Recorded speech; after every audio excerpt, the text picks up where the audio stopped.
You are standing in a small scullery at the back of a narrow brick house in Richmond, on the Surrey side of the Thames, where the river runs slow behind the gardens and the gas lamps on the high street have only just been lit. It is the first week of March in 1879.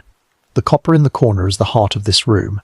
A broad metal tub set into brick, with a small firebox beneath it, used on washing days for boiling sheets and stained linen in lye and soda. The lid is iron, heavy, streaked with the grey film of old soap and hard London water. A tin pail waits on the flagstones. A scrubbing brush leans against the wall. Above the copper, high window lets in only a narrow band of failing afternoon light. This is the kind of room that lives quietly in every London household of its sort. A widow might pass through it twice a day without taking much notice, leaving a small list of tasks for the servant who's been in the house only a matter of weeks. You do not yet know the widow's name, or the servants, or what has already begun to move through this small terrace of cottages behind the park. You know only that the copper is warm tonight, though it is not a washing day, and that somewhere above, a floorboard has just settled under a weight that should not be there. The house on Park Road. Welcome, and good evening. You have found your way again to the Bedside Historian, and whether you are listening from a bedroom in a quiet house, or from a small flat above a busy street, or from some other far corner of the world, I am glad you are here. Wherever you are tonight, and whatever hour your clock is showing, settle in gently. Let your shoulders drop, and let the day behind you grow dim. If these slow histories help you rest, it would mean a great deal if you would subscribe to the channel and stay with us, so that the stories can keep finding you in the dark. Now let the ceiling above you soften, let the walls of your own room fall away, and let yourself be carried back, as softly as possible, to a small English town on the Thames in the late winter of 1878 into 1879, to a narrow terrace house on a street called Park Road, in Richmond in the county of Surrey. You are standing on the pavement outside the house now, though it is the kind of house that does not especially invite you to stand and look at it. The row is modest, built of London brick darkened by river damp and by the soot of countless coal fires. The front doors are low, set 2 steps up from the pavement, with small iron scrapers beside them for the mud of Richmond lanes. Each house in the terrace has a narrow bay window on the ground floor and 2 plain sash windows above, and each has the same shallow slate roof that runs without break from one end of the little row to the other. There are no grand ornaments, no gardens in the front, only a thin strip of tiled path inside a low wall where a laurel or a bay tree might be kept in a pot through the worst of the winter. If you lift your eyes along the chimney line, you can see the thin grey ribbons of smoke from every house but 1 or 2, rising almost straight on this still February afternoon, and losing themselves in a sky the colour of old pewter. The house you are concerned with stands near the middle of the row. It is known to the neighbours as one of the Mayfield cottages, small 2-storey dwelling set back a little from the road on a slight rise, a minute's walk from Richmond Park, and a brisk walk again from the High Street, where the shops and the chapel and the railway station gather. Inside this particular front door lives a widow. Her name is Mrs. Julia Martha Thomas.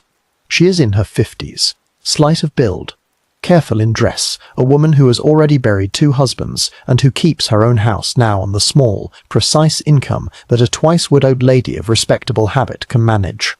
She has been a schoolmistress in her earlier life. The books on her shelves still carry that memory, and so does the way she folds her handkerchiefs, and so does the rather fussy, upright way she arranges the few pieces of furniture she truly cares for.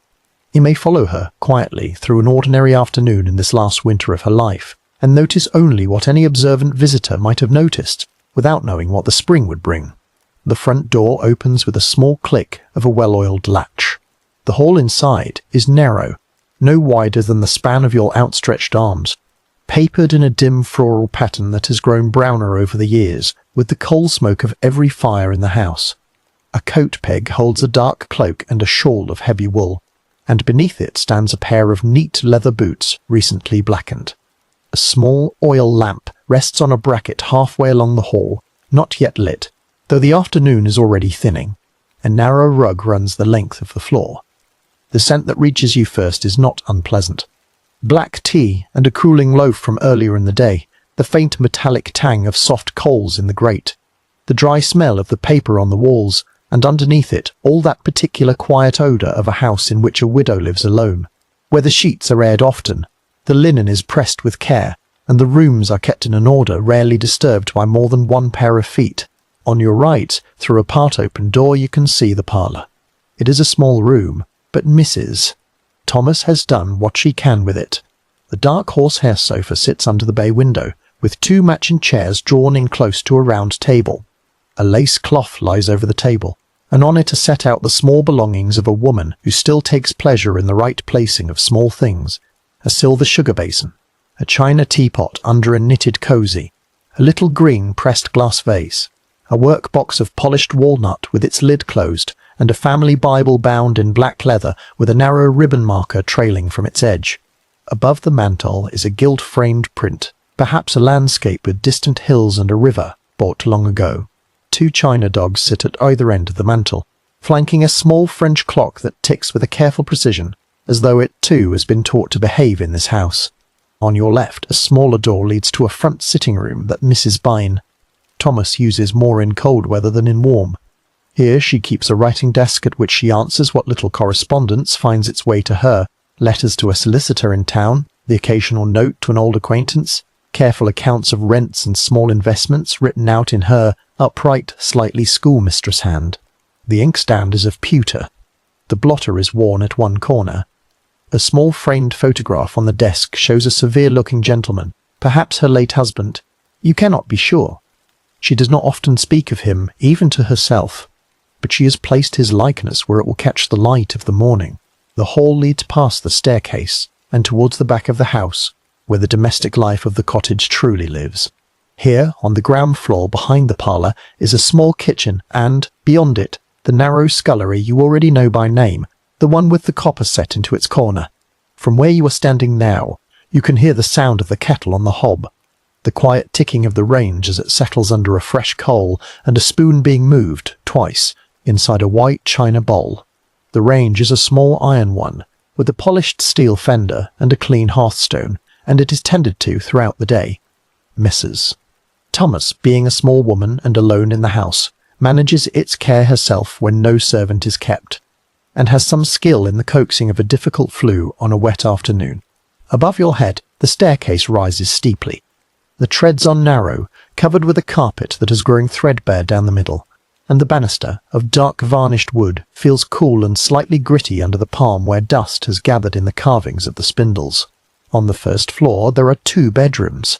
The front one, overlooking Park Road, is Mrs. Thomas's own. Here the bed is high and well made, the counterpane smoothed without a wrinkle, the washstand with its china basin and jug, set precisely under the window. A small chair stands near the fireplace. A wardrobe in the corner holds a black silk dress for Sundays, a stout woolen dress for every day, a grey shawl for indoor use, a heavier cloak for the street, and a small collection of bonnets and caps more neatly ordered than most regiments. In a drawer of the washstand you would, if you were indelicate enough to look, find the small domestic items that belong to her most private life. Her wig, for she has worn one for some years, and the careful pins with which it is kept in place, and a little round silver box for lozenges. The back bedroom is smaller. It has been intended for a servant when a servant is kept, and over the past year that small room has seen more than one young woman come and go. Mrs. Thomas is known to be a difficult mistress, though never cruel. She is particular. She likes her cups set in a certain way. She dislikes the noise of a loud step on the stair. She will not tolerate a lie, however small.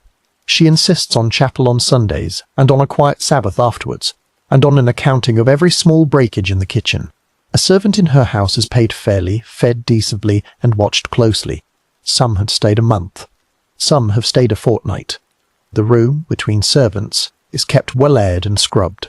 The narrow bed stripped to its ticking, the little washstand and basin turned upside down on a folded cloth, waiting. If you go a little further back, past the scullery door, you come to the small yard at the rear of the house. It is paved with brick in a herringbone pattern, slick with the night's drizzle, and at the far end stands a brick washhouse and a narrow wooden privy, with a washing line strung between them. A dustbin sits under the wall. A coal store lies beneath a wooden hatch let into the paving, with iron rings for lifting, and a smaller hatch opens to a cellar chute. It is from this yard that the gasman and the coalman come, and the women who take in washing, and the boy from the chandler's shop, with a small bill pinned to a basket of candles, soap and blacklead. It is here, too, that the copper in the scullery does its weekly work, its smoke drifting up into the wall above the door, leaving a pale grey stain on the bricks. You may feel, if you stand here a little while in this February afternoon, how a house of this size shapes a life. The rooms are few. The routines are set. In the morning, Mrs.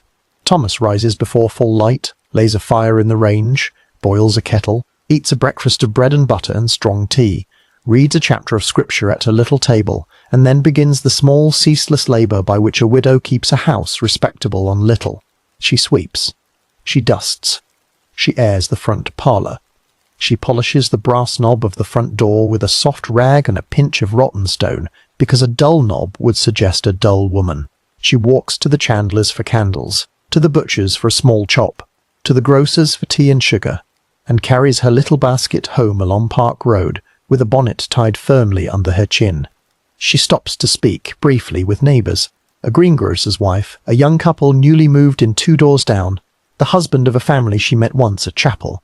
She is known as a civil woman, slightly eccentric, a touch vain about her appearance, careful with money, and solitary in a way that Richmond understands without much comment.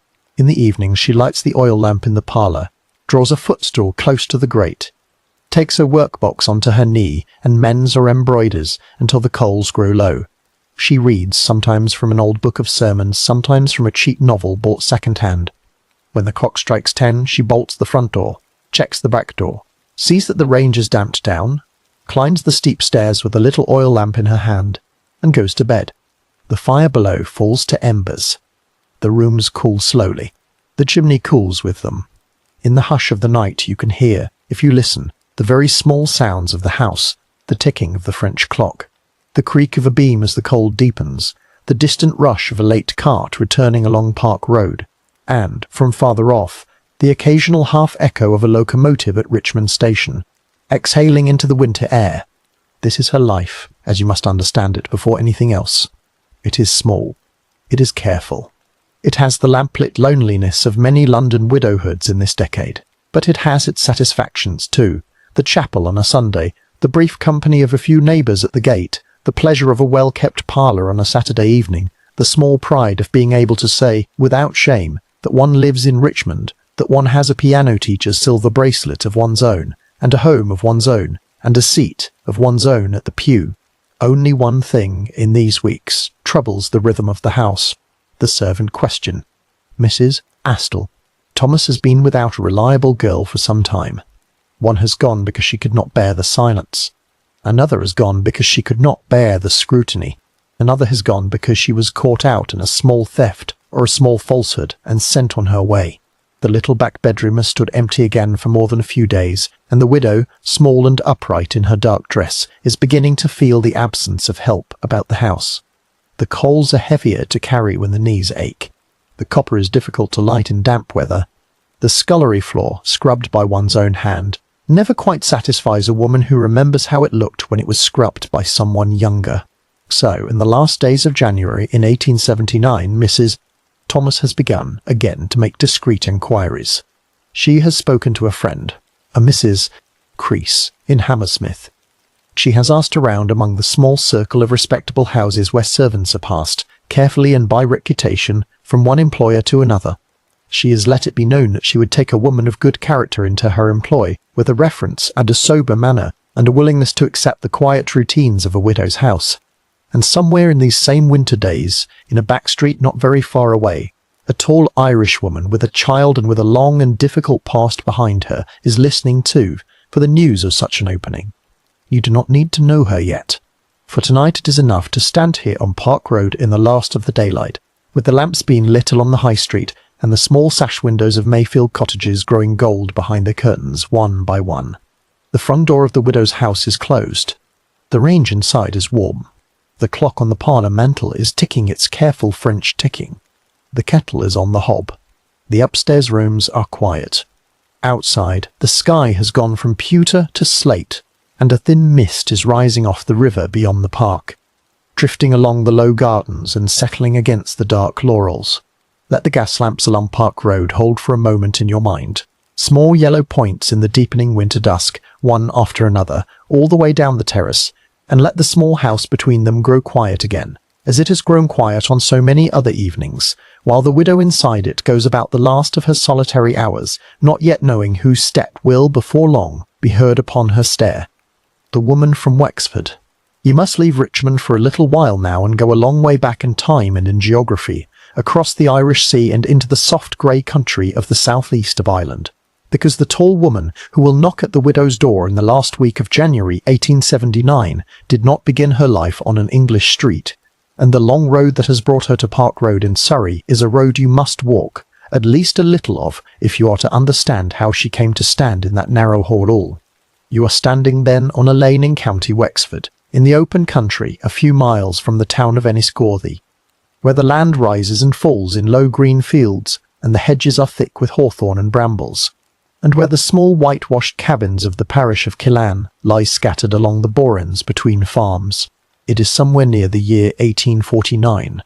The great hunger has only lately loosened its grip on these fields, though loosened is perhaps the wrong word, for the memory of it has not gone anywhere.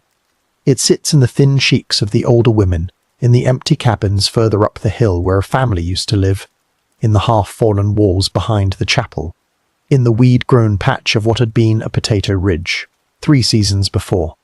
The wind that comes in off the Blackstairs Mountains is a damp, working wind, smelling of wet earth, of turf smoke, of cattle, of the small acid sharpness of nettles in a ditch.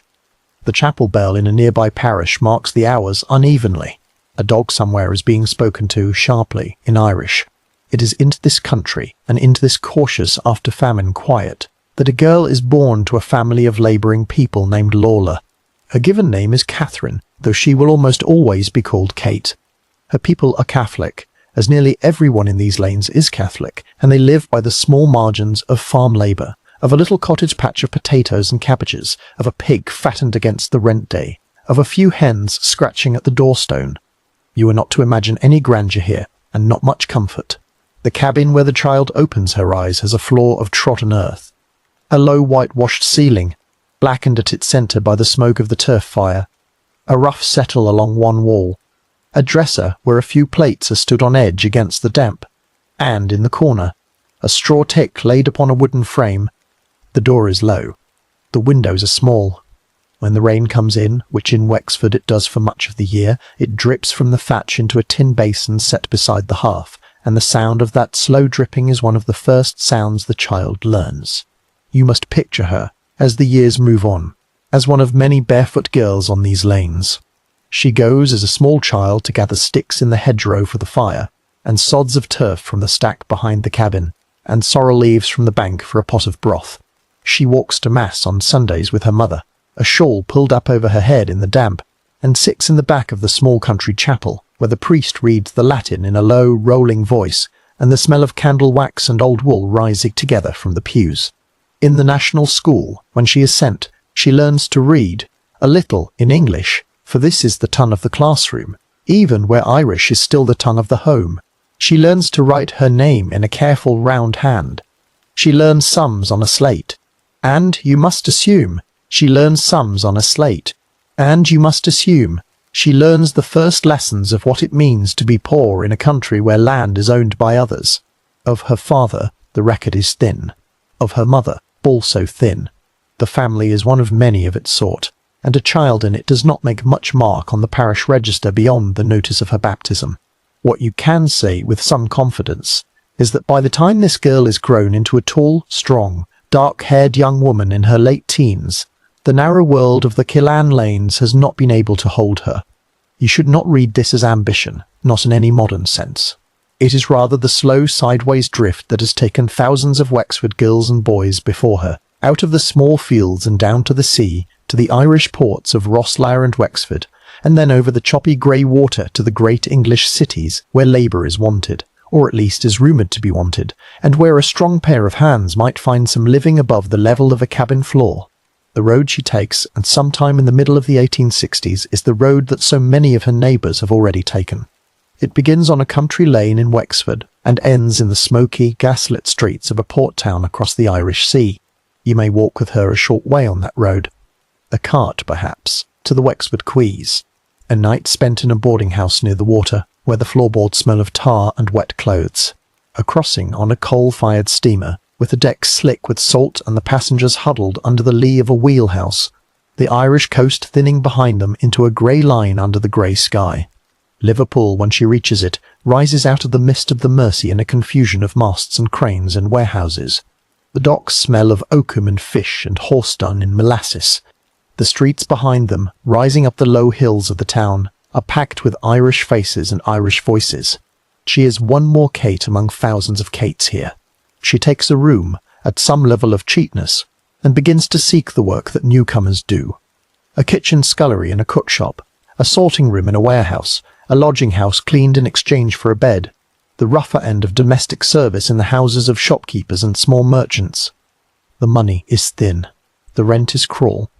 The cold of Liverpool in winter is, in its own way, worse than the damp of Wexford, for it settles into stone and brick and iron, and it hangs over the river in a yellow fog that stains the shirt cuffs as quickly as one can wash them.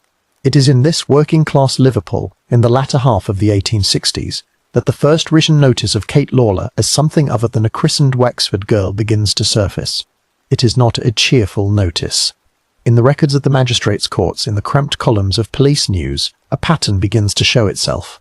A young Irish woman, sometimes under the name Lawler, sometimes under the name Webb, sometimes under the name Webster, is brought up for petty larceny. A coat taken from a peg in a lodging house. A purse lifted from a drunk man in an alley. Items of clothing pawned in a second-hand shop with a receipt in a false name. You must not imagine any of this as bold or dramatic. It is the commonplace, unpretty pilfering of a woman at the bottom of a harsh city who has worked out that a cleaner-looking set of clothes, pawned at the right moment, can keep her in lodgings for another week, and that a stranger's coat, worn confidently, is harder to identify than it looks. The sentences she receives in those early years are short. A few weeks.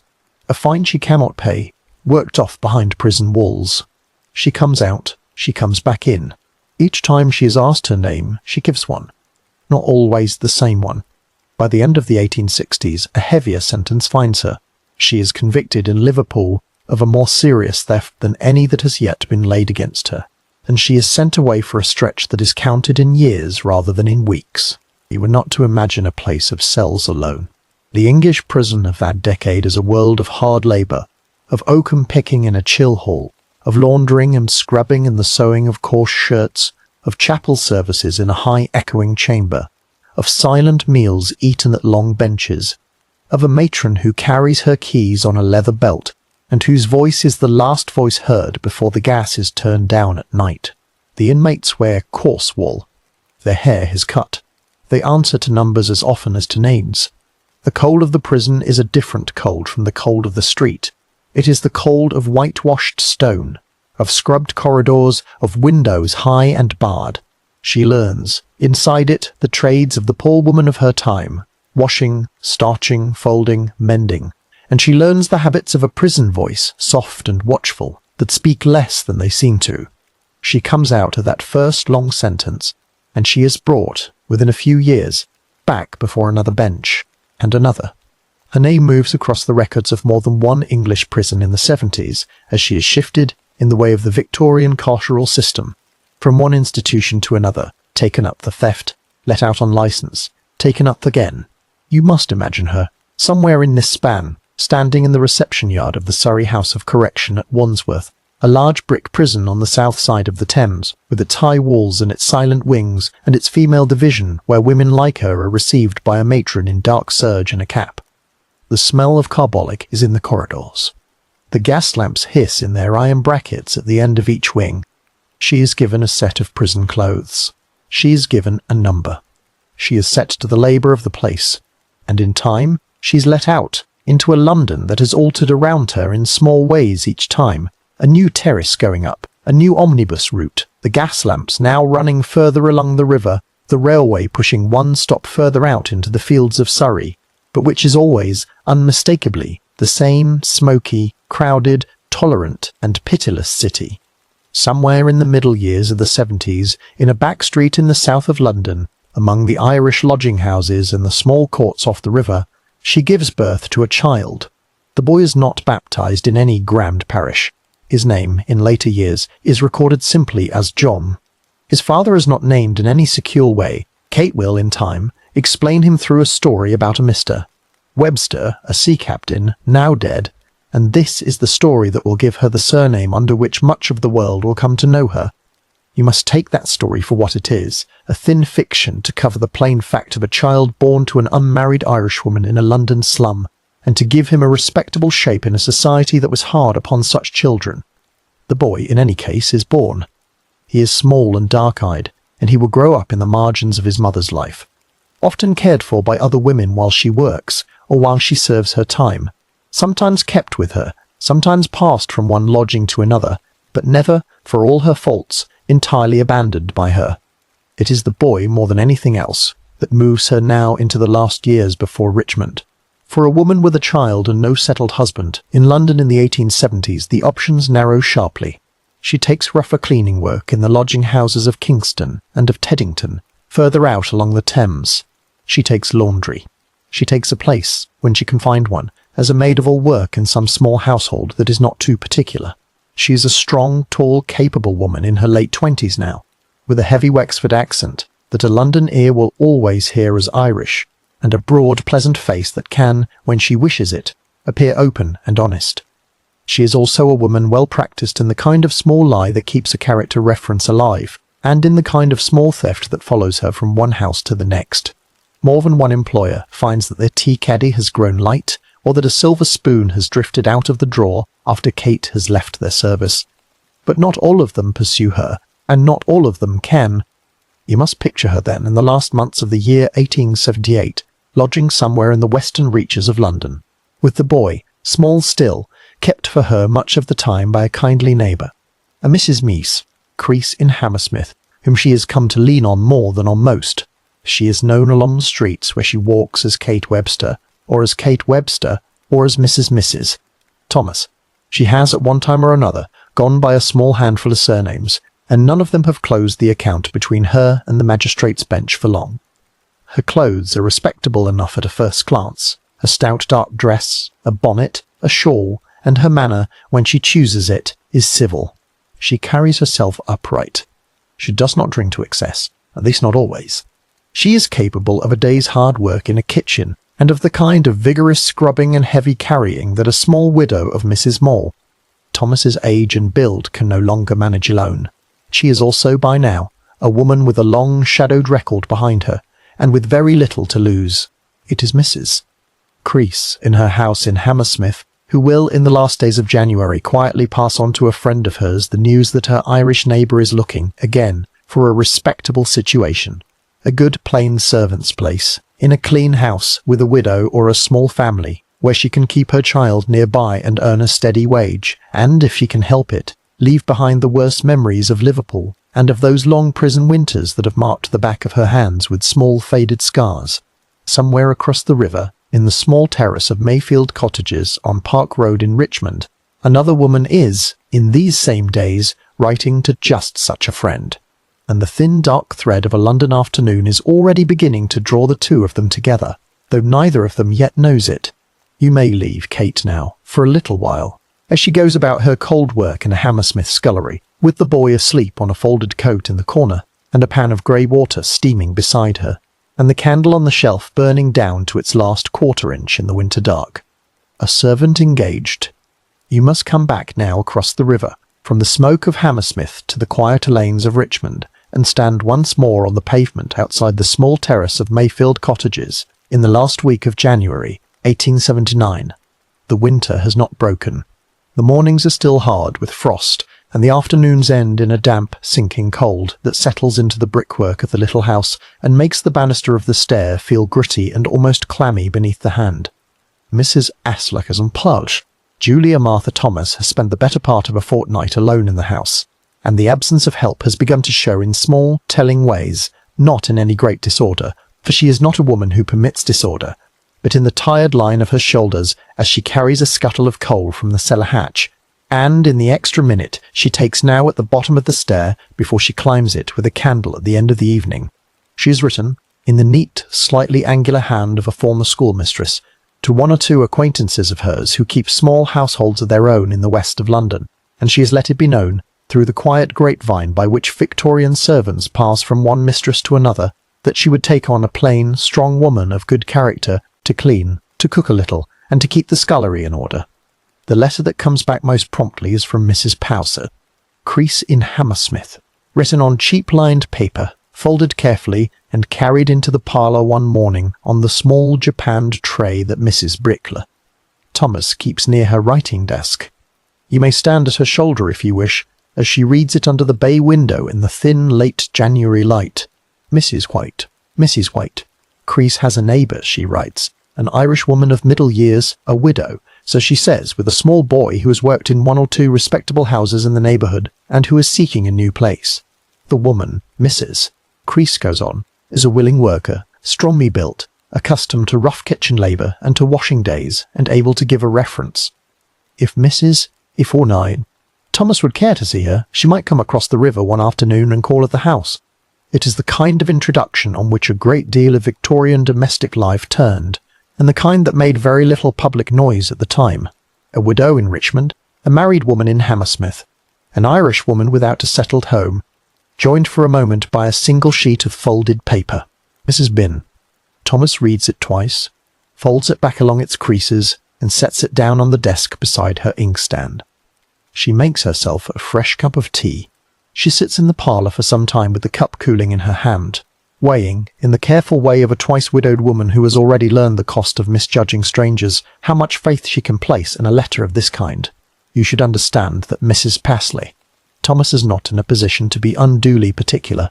The last maid of all work to sleep in the narrow back bedroom had stayed only a fortnight, and before her there had been another, and before her another still, each gone for a reason too small to be worth recounting and too large to be ignored.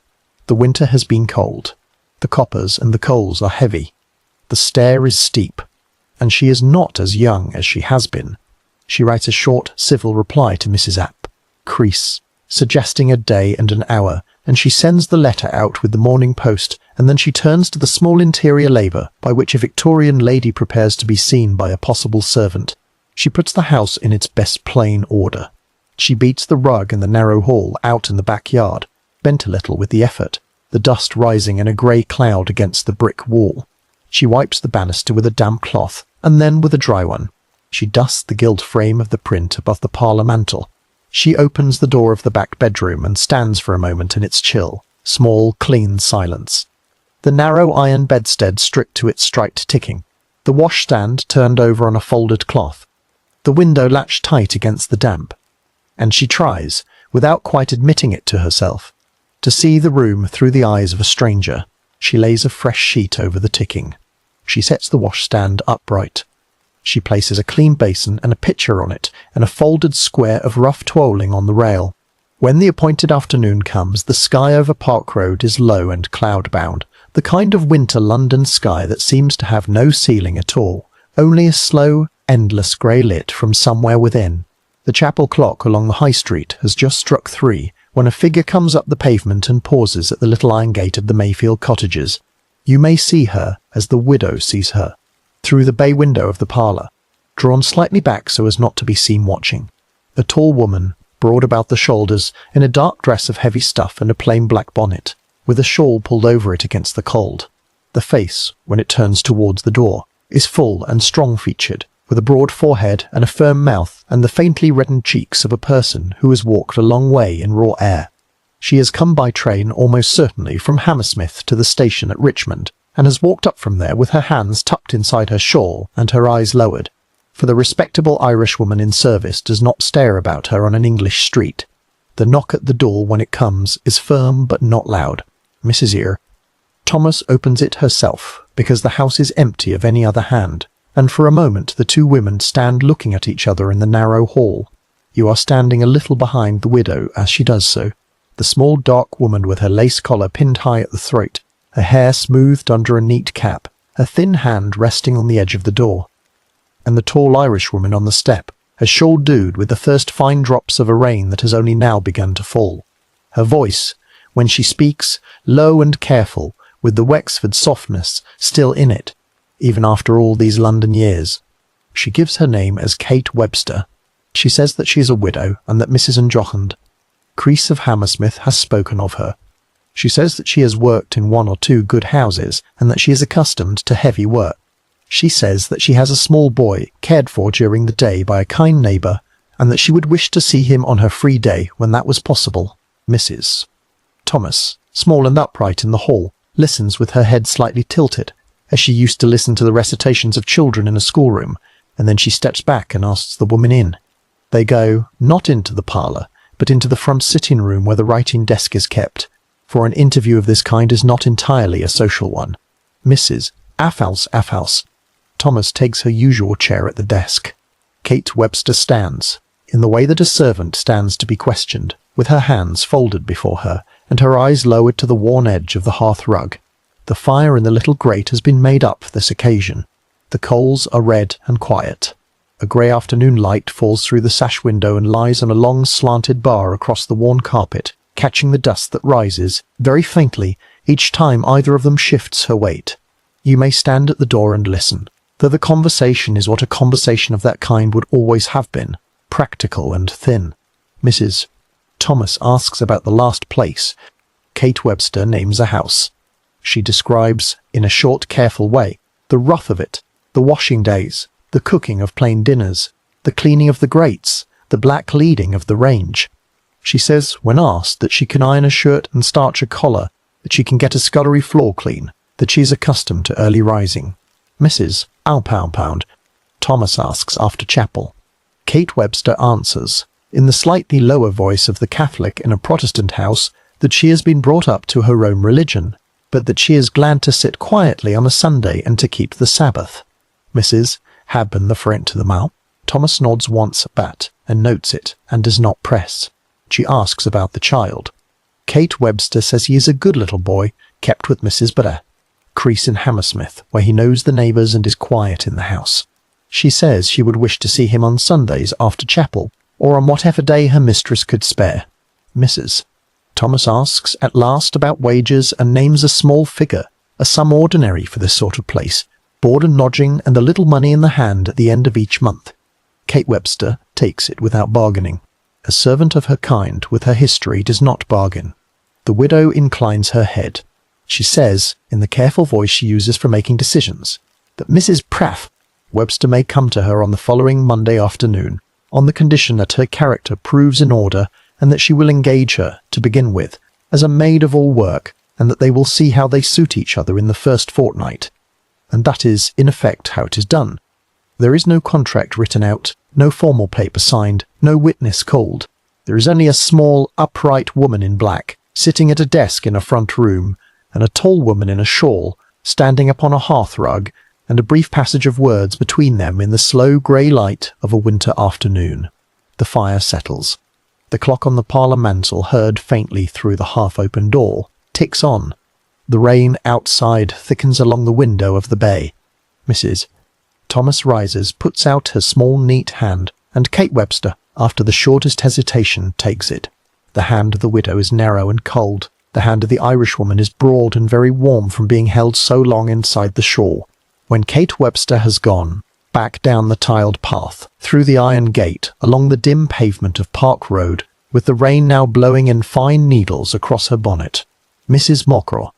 Thomas stands for a few minutes at the bay window, and watches the tall figure until it is swallowed up in the haze of the end of the terrace. Then she draws the curtain a little, and she sits down again in her chair. You may notice in the line of her shoulders a very small easing. The house, for the first time in a number of weeks, has the promise of another pair of hands in it. The stair will not have to be swept only by her. The copper will not have to be lit only by her. The coal scuttle will not have to be carried only by her. A small, almost guilty satisfaction moves across her face, and then is put away again, as such satisfactions are in a house where feelings are not permitted to linger long in the open. On the Monday afternoon that follows, you may stand once more upon the pavement in front of the Mayfield cottages in a light and steady rain, and watch as Kate Webster comes along the street with her small bundle of belongings. She has with her a carpet bag, old and soft at the corners, tied with a strip of leather where the clasp is gone. She has a bonnet box.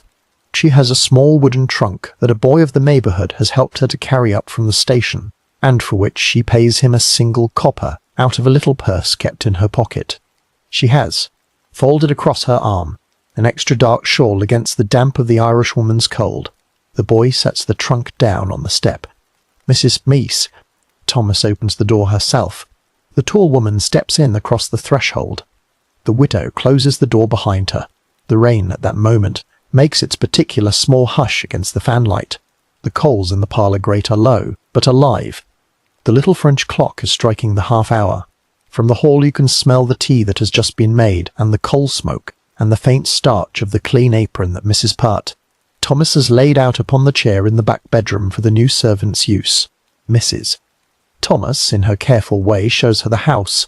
She opens the parlour door a little, so that Kate may glimpse the horsehair sofa and the lace cloth and the French clock, and she closes it again with quiet firmness, as if to say, "This is a room you may enter only to dust it." She opens the door of the little front sitting-room where the writing-desk is. She shows her the narrow kitchen at the back, with the range and the polished fender, the hooks for the irons above the hearth, and the small deal table scrubbed to a pale gold. She opens the door of the scullery, with the copper set into its corner and the flagstones dark with the damp of the winter, and she points, without comment, to the tin pail and the brush and the jar of soft soap on the shelf.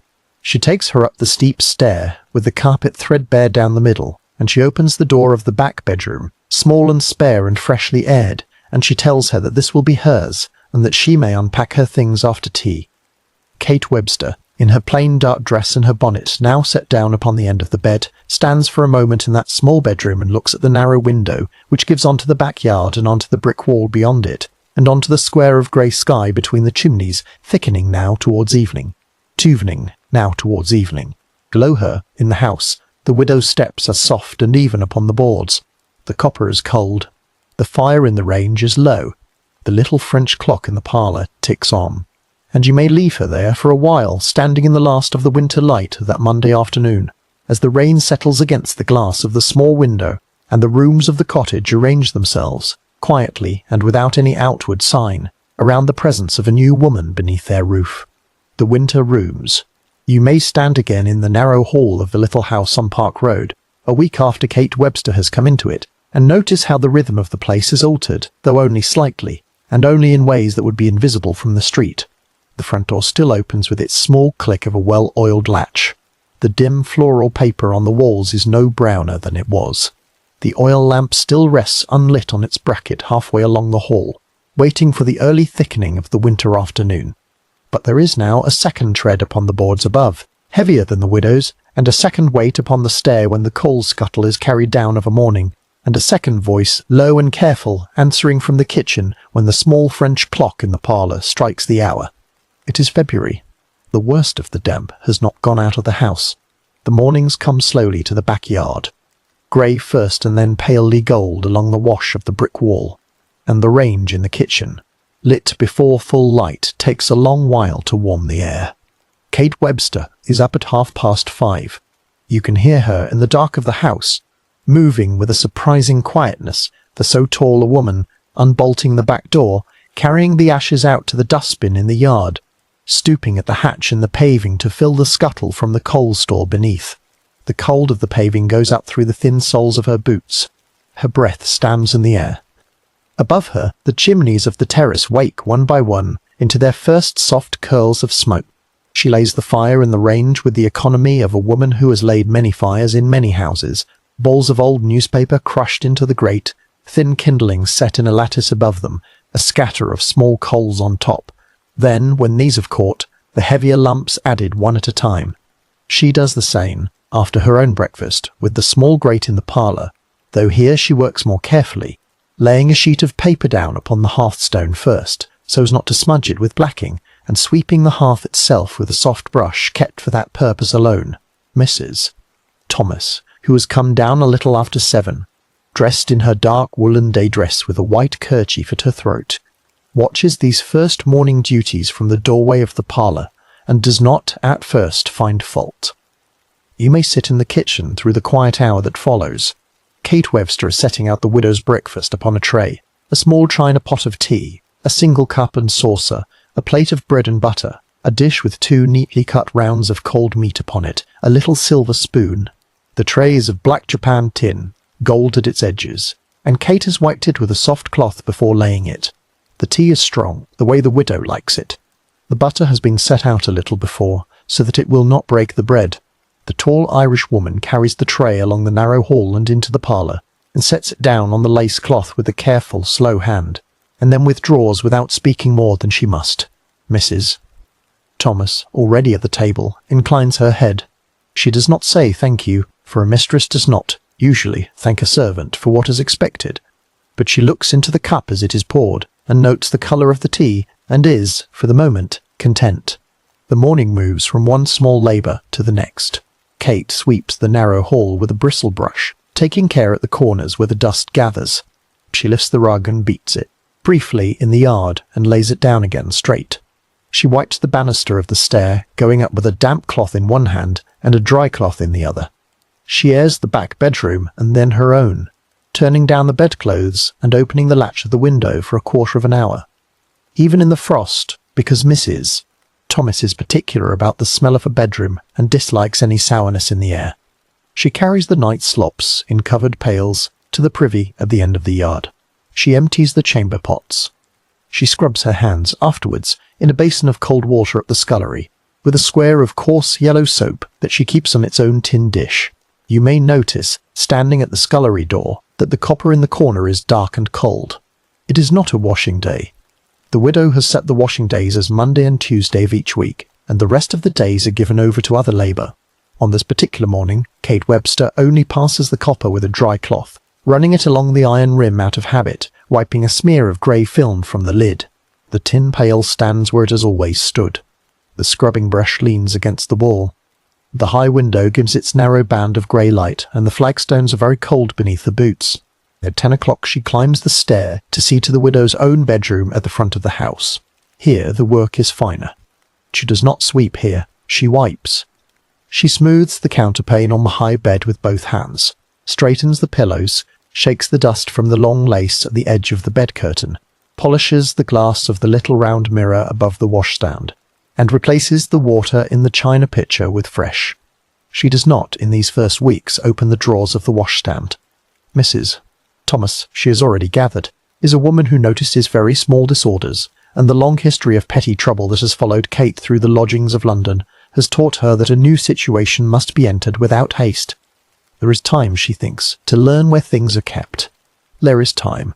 At midday there is a small dinner of plain food, taken at different tables, the widow in the parlour, alone, with a white cloth laid over the corner of her lace swan, and Kate in the kitchen, at the scrubbed deal table, with her own plate and a cup of tea and a slice of bread. The food is the food of the Victorian small household. A bit of boiled mutton, perhaps, with a potato and a spoonful of cabbage. A little rice pudding on some days, afterwards. The fat from the mutton is kept in a white stoneware jar on the shelf above the range, for dripping will be wanted on another evening. Nothing is wasted. The bread ends of yesterday are toasted for this morning's breakfast. The tea leaves, once used, are spread on the parlour rug to settle the dust, before sweeping, and then gathered up again with the dust. The coal is carried a scuttle at a time, and banked in the grate when the fire is not wanted, and pulled forward when it is. The afternoons in these first weeks are quieter. Mrs. Orfdot does tea. Thomas walks out sometimes to the high street, with her basket on her arm and her shawl pinned close at her throat. She buys a small chop at the butcher's. She pays a little account of the chandler's. She calls, occasionally, at a stationer's for a sheet of blotting paper or a stick of sealing wax. She stops, briefly, at the gate of a neighbour. Kate Webster, meanwhile, keeps the house. She airs the parlour. She cleans the brass of the fender. She wipes the gilt of the picture frame above the mantel. She polishes the little silver sugar basin and the silver-plated spoons. She stands for a time at the window of the back bedroom, when her work is slack, and looks down at the brick wall of the yard, and at the square of grey sky between the chimneys, and thinks, perhaps, of the boy at Hammersmith, and of the days on which she may be allowed to see him. It is in these same weeks, very quietly at first, that the little notes begin to appear. Mrs. Passlap Hoppen. Thomas keeps a small pad of ruled paper at the edge of the parlour mantel, with a pencil laid across it, for the writing down of lists and of small corrections. You may see the first of them one afternoon, laid upon the hall table where the new servant cannot fail to see it when she passes. It is written in the widow's careful, upright schoolmistress hand. Kate, the edge of the parlour carpet nearest the bay window is not straight. Please attend to it. Kate reads it, standing in the narrow hall with her sleeves rolled to her elbows and a duster still in her hand, and she goes, without speaking, into the parlour and bends in the fading afternoon light and straightens the edge of the carpet with the flat of her palm. She sets the note in a small brass tray that stands on the hall table for that purpose, and she goes on with her work. Another note appears, a day or so later. Kate, the grate in the front sitting room was not quite cleaned out this morning. A little ash remains behind the back bar. Another in the following week, and another. The sugar basin has a smudge upon its foot. The back of the parlour door was not dusted yesterday. The boot scraper by the front step requires attention. None of them is unkind in its wording. None of them is loud. The widow does not raise her voice in this house. She does not need to. But the notes accumulate, small and regular, on the hall table through February, and Kate Webster reads them, and Kate Webster answers them, with a face that shows less and less as the days go on. You may feel, if you watch carefully, how these small pieces of paper begin, by their very quietness, to do a certain work upon the air of the house. A correction spoken aloud would have lived for a moment between mistress and servant, and then been gone. A correction written out in the widow's hand, set down where it can be reread and reread, stays longer, both in the paper and in the mind. Kate takes to carrying the notes, after she has read them, into the kitchen and laying them without comment into the small iron box that holds the kindling, so that they will be burned in the morning fire. There is, in that small, regular gesture, the first faint thread of something other than obedience. On Sundays the rhythm of the house alters for the day. Mrs. Thomas rises a little later, but is dressed by 10 o'clock in her black silk, with the jet brooch at her throat and her grey bonnet with its neat ribbon. You may watch her come down the stairs with the Bible tucked under her arm, and pass through the hall, and take up her umbrella from the stand, and step out into the winter air. She walks the short distance to the Presbyterian chapel in which she keeps her worship, along the cold paving of Richmond, her head bent slightly against the wind, and she sits in the same seat, near the back on the left-hand side, that she has sat in for some years. She gives a small coin to the collection. She stands for the hymns and sits for the prayers, and listens to the long grave sermon without moving much in the pew. When she comes home, the range has been kept in, and a plain dinner is ready, and the parlour fire has been banked in her absence. Kate Webster, on her Sundays, goes sometimes to a Catholic mass at a small church a little further off, or, when the mistress can spare her, takes the train across the river to see the boy at Hammersmith. You may sit beside her in the hard wooden seat of the third-class carriage and feel the jolt of the couplings, and see the backs of the London terraces as they slide past in their damp red-brown rows, and smell the coal smoke through the half-open sash of the window. She is, for those few hours, another woman. At Mrs. Crease's small house she sits on the kitchen bench with the boy on her lap, and he presses his small dark head against her shoulder, and she holds him with her strong hands as if she might not let him go until the last possible moment. When the afternoon draws in, she kisses him and sets him down, and takes the train back to Richmond through the winter dusk, and comes along Park Road with her bonnet pulled close, and lets herself in at the area door of the Mayfield cottages, and changes, in the small back bedroom, back into the Kate Webster that Mrs. Katie Thomas knows. The last days of February bring a particular, narrowing cold. You may stand in the scullery late one afternoon, and feel it reaching up through the flagstones and into the bones of your feet, and you may watch the grey light leave the high window earlier each day. The widow has made up her mind in these days that the engagement is not likely to hold. You can see it in the thinning politeness of her greetings at the turn of the stair, in the longer pauses before she answers a question, in the slight new formality with which she asks for a cup of tea to be brought into the parlour. She has begun, quietly, to speak to one or two of her acquaintances in the small, careful way of a Victorian mistress about finding another servant. She has written again to Mrs. Belford's. Crease. She has written to the cousin of a friend. She is not a woman to act in haste even in this, but she has begun the small internal work by which she will in due course tell Kate Webster that she does not think they suit each other, and that she will give her a month's wages and a quiet reference and ask her to go. Kate Webster, for her part, has read the notes on the hall table, and the thinning of the widow's voice, and the slight new formality of her evenings, and she has understood these things with the clear, hard understanding of a woman who has been dismissed from several houses before. She has begun to carry a small tight knot somewhere beneath the front of her dress that tightens a little more each day. She has begun also to notice certain things about the house that she did not notice at first: the silver spoons in the drawer of the dresser, the gilt watch chain, unworn, in the little box on the widow's mantel, the small pile of sovereigns that Mrs. Thomas keeps wrapped in tissue in a drawer of her writing desk. She has noticed a steep, narrow stair on which a small, elderly woman might lose her footing in the dark. She has noticed the scullery at the back of the house, and the copper in its corner, and the locked iron door at the end of the narrow hall. She does not, you must understand, know yet what she will do with any of these observations.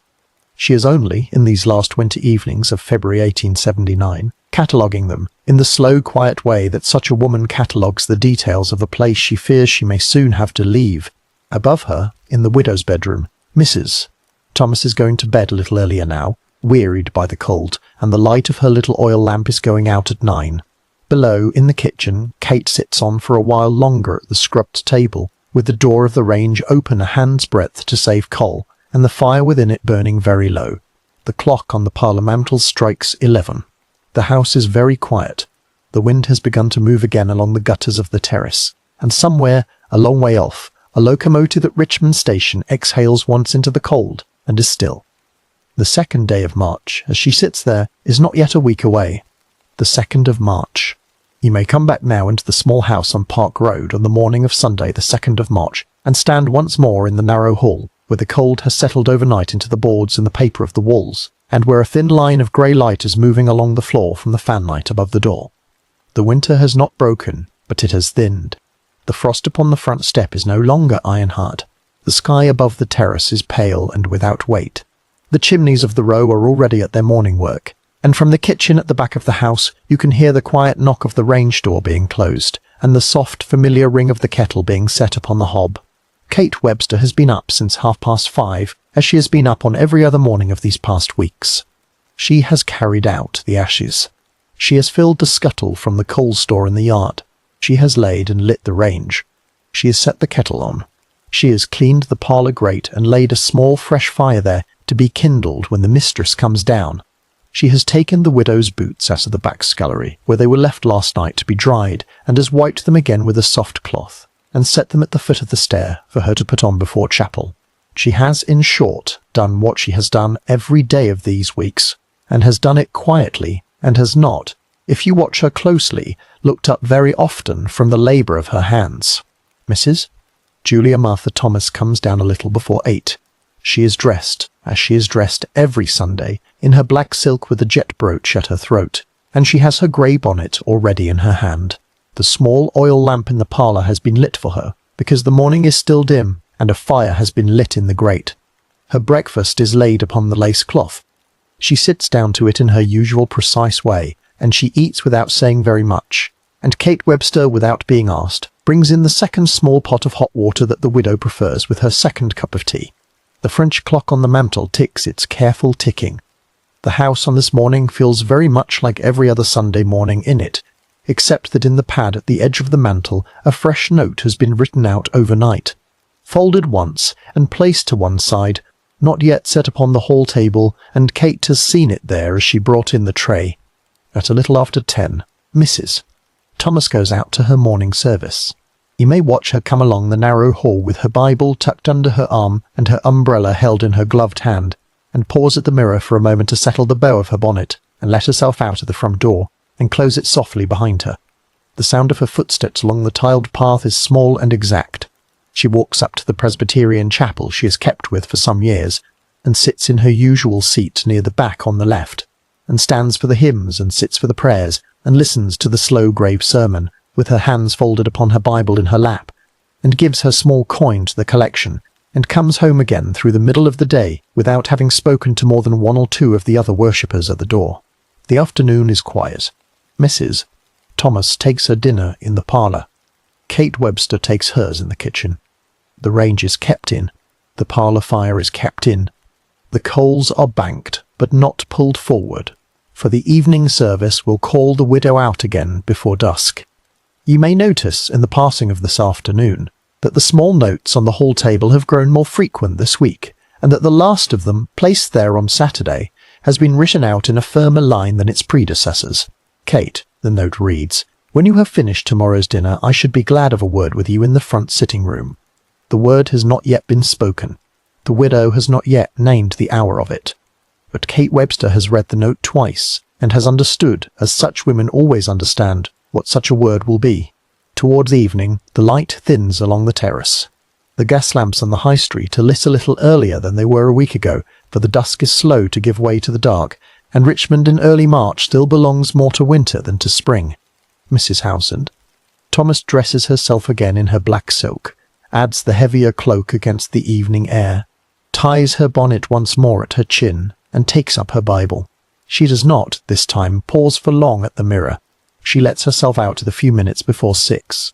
You may watch her go down the tiled path and out through the iron gate and along the pavement, a small dark figure under the first of the lit lamps, her shawl drawn close, her umbrella unused in her hand. She is late that evening to the service. The chapel is already into its first hymn by the time she takes her seat, and one or two of the worshippers turn their heads in the small civil way of a Victorian congregation, and turn them back again.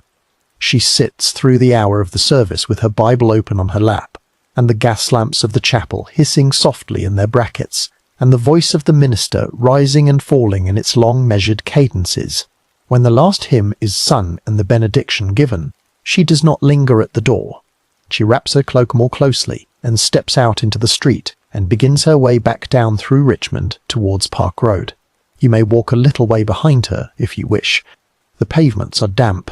The lamps are thin yellow points in the deepening blue of the evening. A cart passes, its lantern swinging, the horse's breath white in the cold. The shops are closed and dark. A group of chapel-goers turns off at a side street, their voices sinking quickly into the hush. The towers of Richmond gather themselves slowly into dusk. The river beyond the park is a long, soft darkness without shape, below the lip of the road. She walks at the pace of a small woman who has walked this ridge on many Sunday evenings, and who is not in any haste tonight to reach her own door. In the house on Park Road, the gas has not been lit in the hall. Kate Webster has kept the range in and the parlour fire low. She has drawn the parlour curtains against the evening. She has washed the dinner things and put them away, and has swept the kitchen floor, and has set a small kettle to stand on the side of the range for the widow's tea when she comes in. She has gone, once, to the foot of the stair, and looked up into the dimness of the upper floor, and turned away again. She has gone, once, to the scullery, and looked at the copper in its corner, and turned away from that too. The tight knot beneath the front of her dress has tightened further through the day, and has not loosened with the passing of the afternoon, and is, as she stands now in the narrow hall, as tight as it has ever been. You are not to imagine, as you stand there with her, that any plan has been laid out in her mind in clear and ordered lines.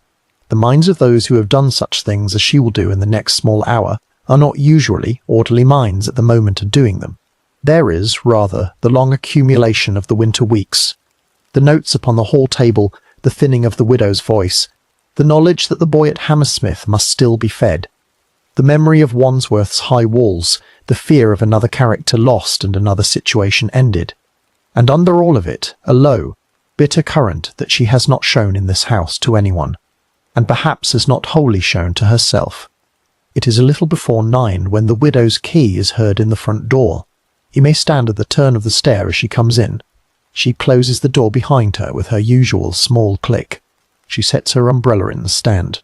She unties her bonnet with cold fingers and lays it upon the hall table beside the small brass tray.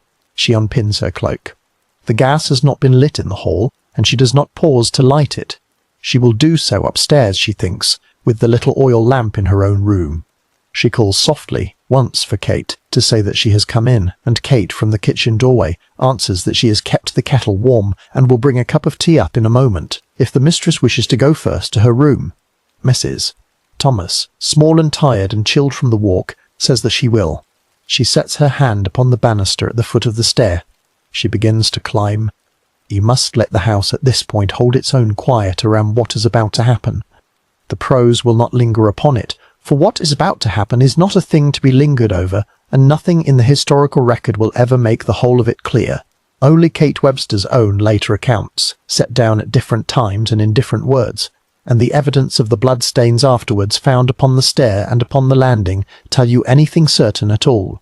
What they tell you between them is this: there is a quarrel at the turn of the stair. Voices rise not for long. The widow, a small woman, is carried backwards by the heavier woman's weight, and by the sudden collapse of the boards beneath her own feet. She falls. The sound of the fall is not the sound of a shout, but of something smaller and duller and more final. A body striking the treads, and then the floor of the hall, and then a single silence that settles over the whole of the house.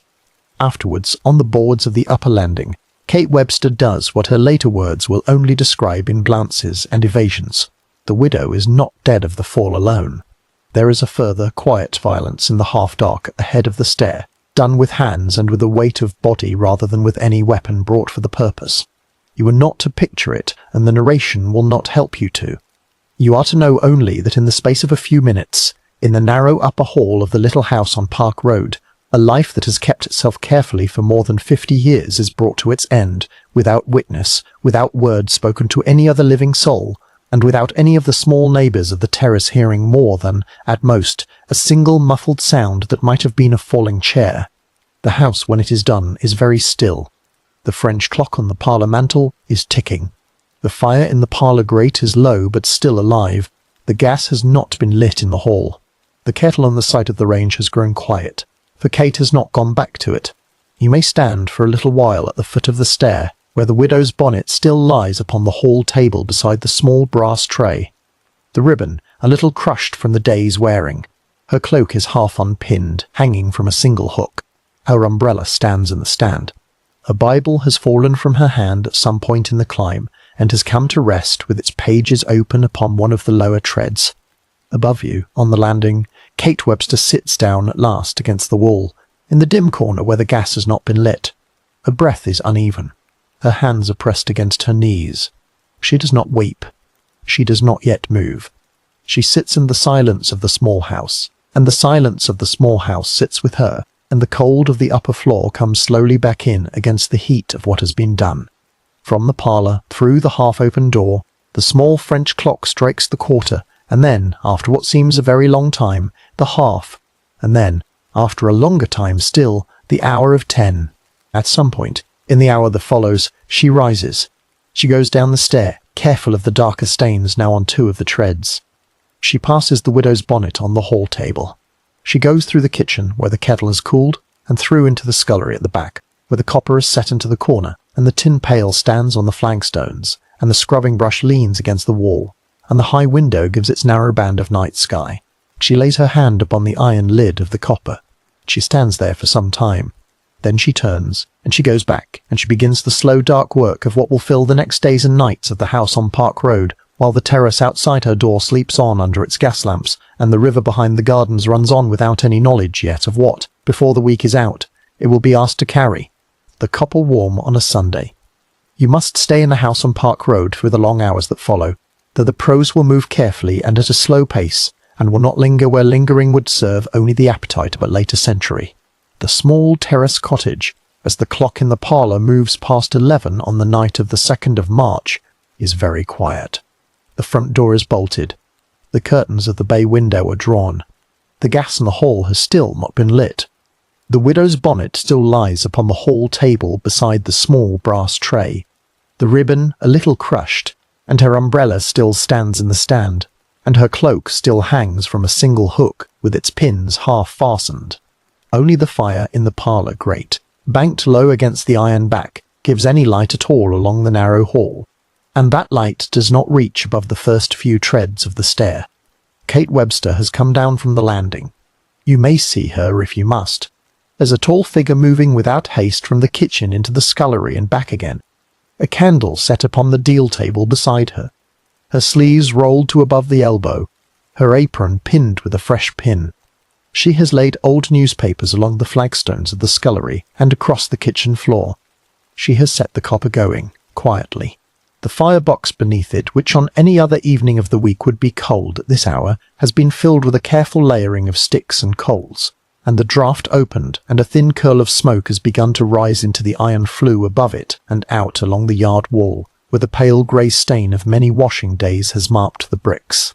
Water has been carried in pails from the scullery tap and tipped into the copper's broad metal tub.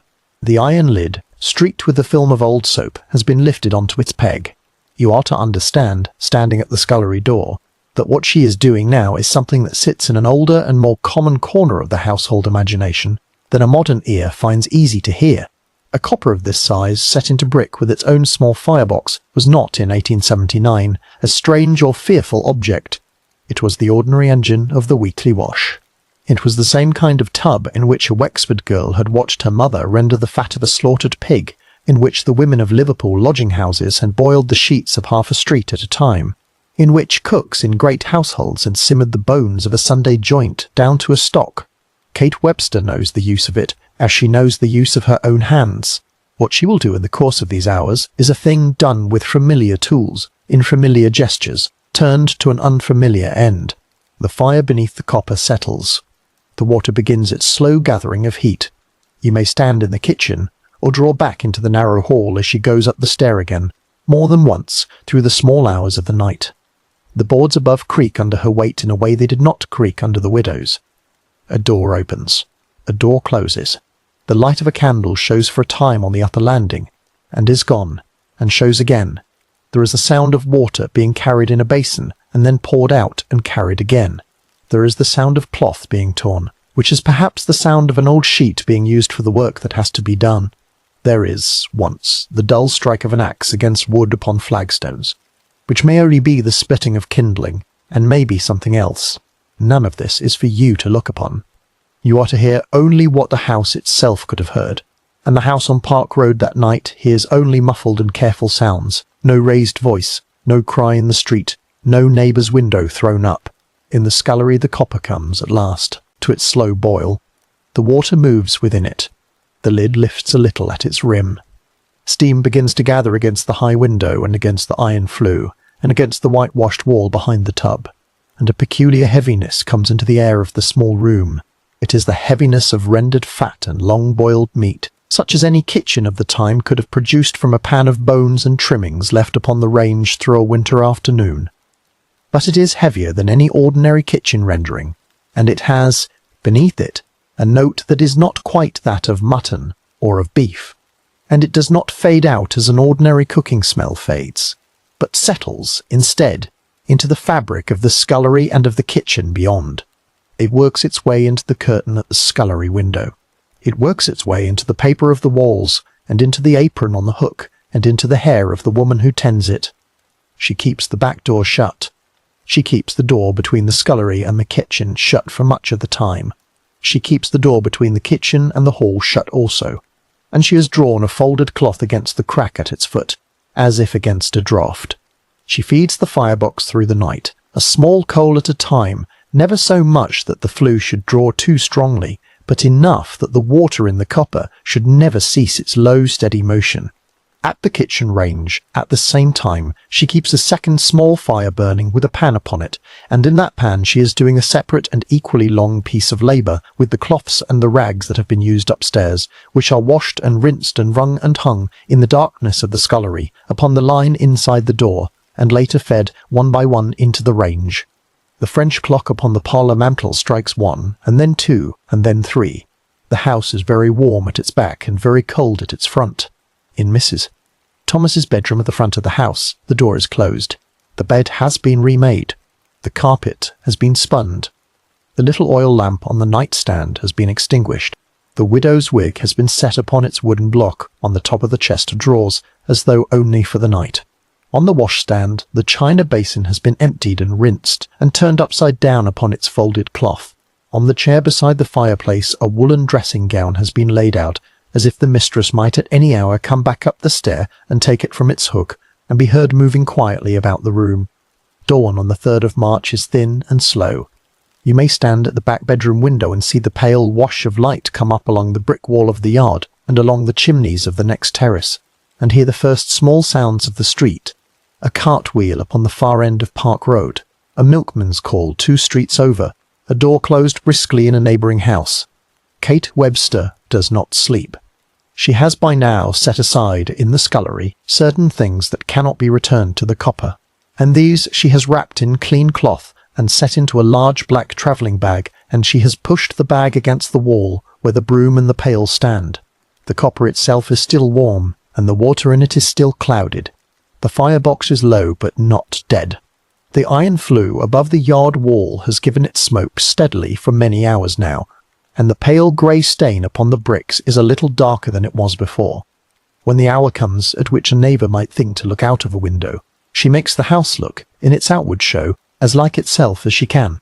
She lifts the widow's bonnet from the hall table and carries it upstairs and lays it upon the bed in the front bedroom. She takes the cloak from its hook and carries it too upstairs. She closes the bedroom door. She lights the range a little more brightly. She carries the widow's breakfast tray through into the parlour, as she has carried it every morning, with a pot of tea and a plate of bread and butter, and she sets it down upon the lace cloth, and she pours out 1 cup.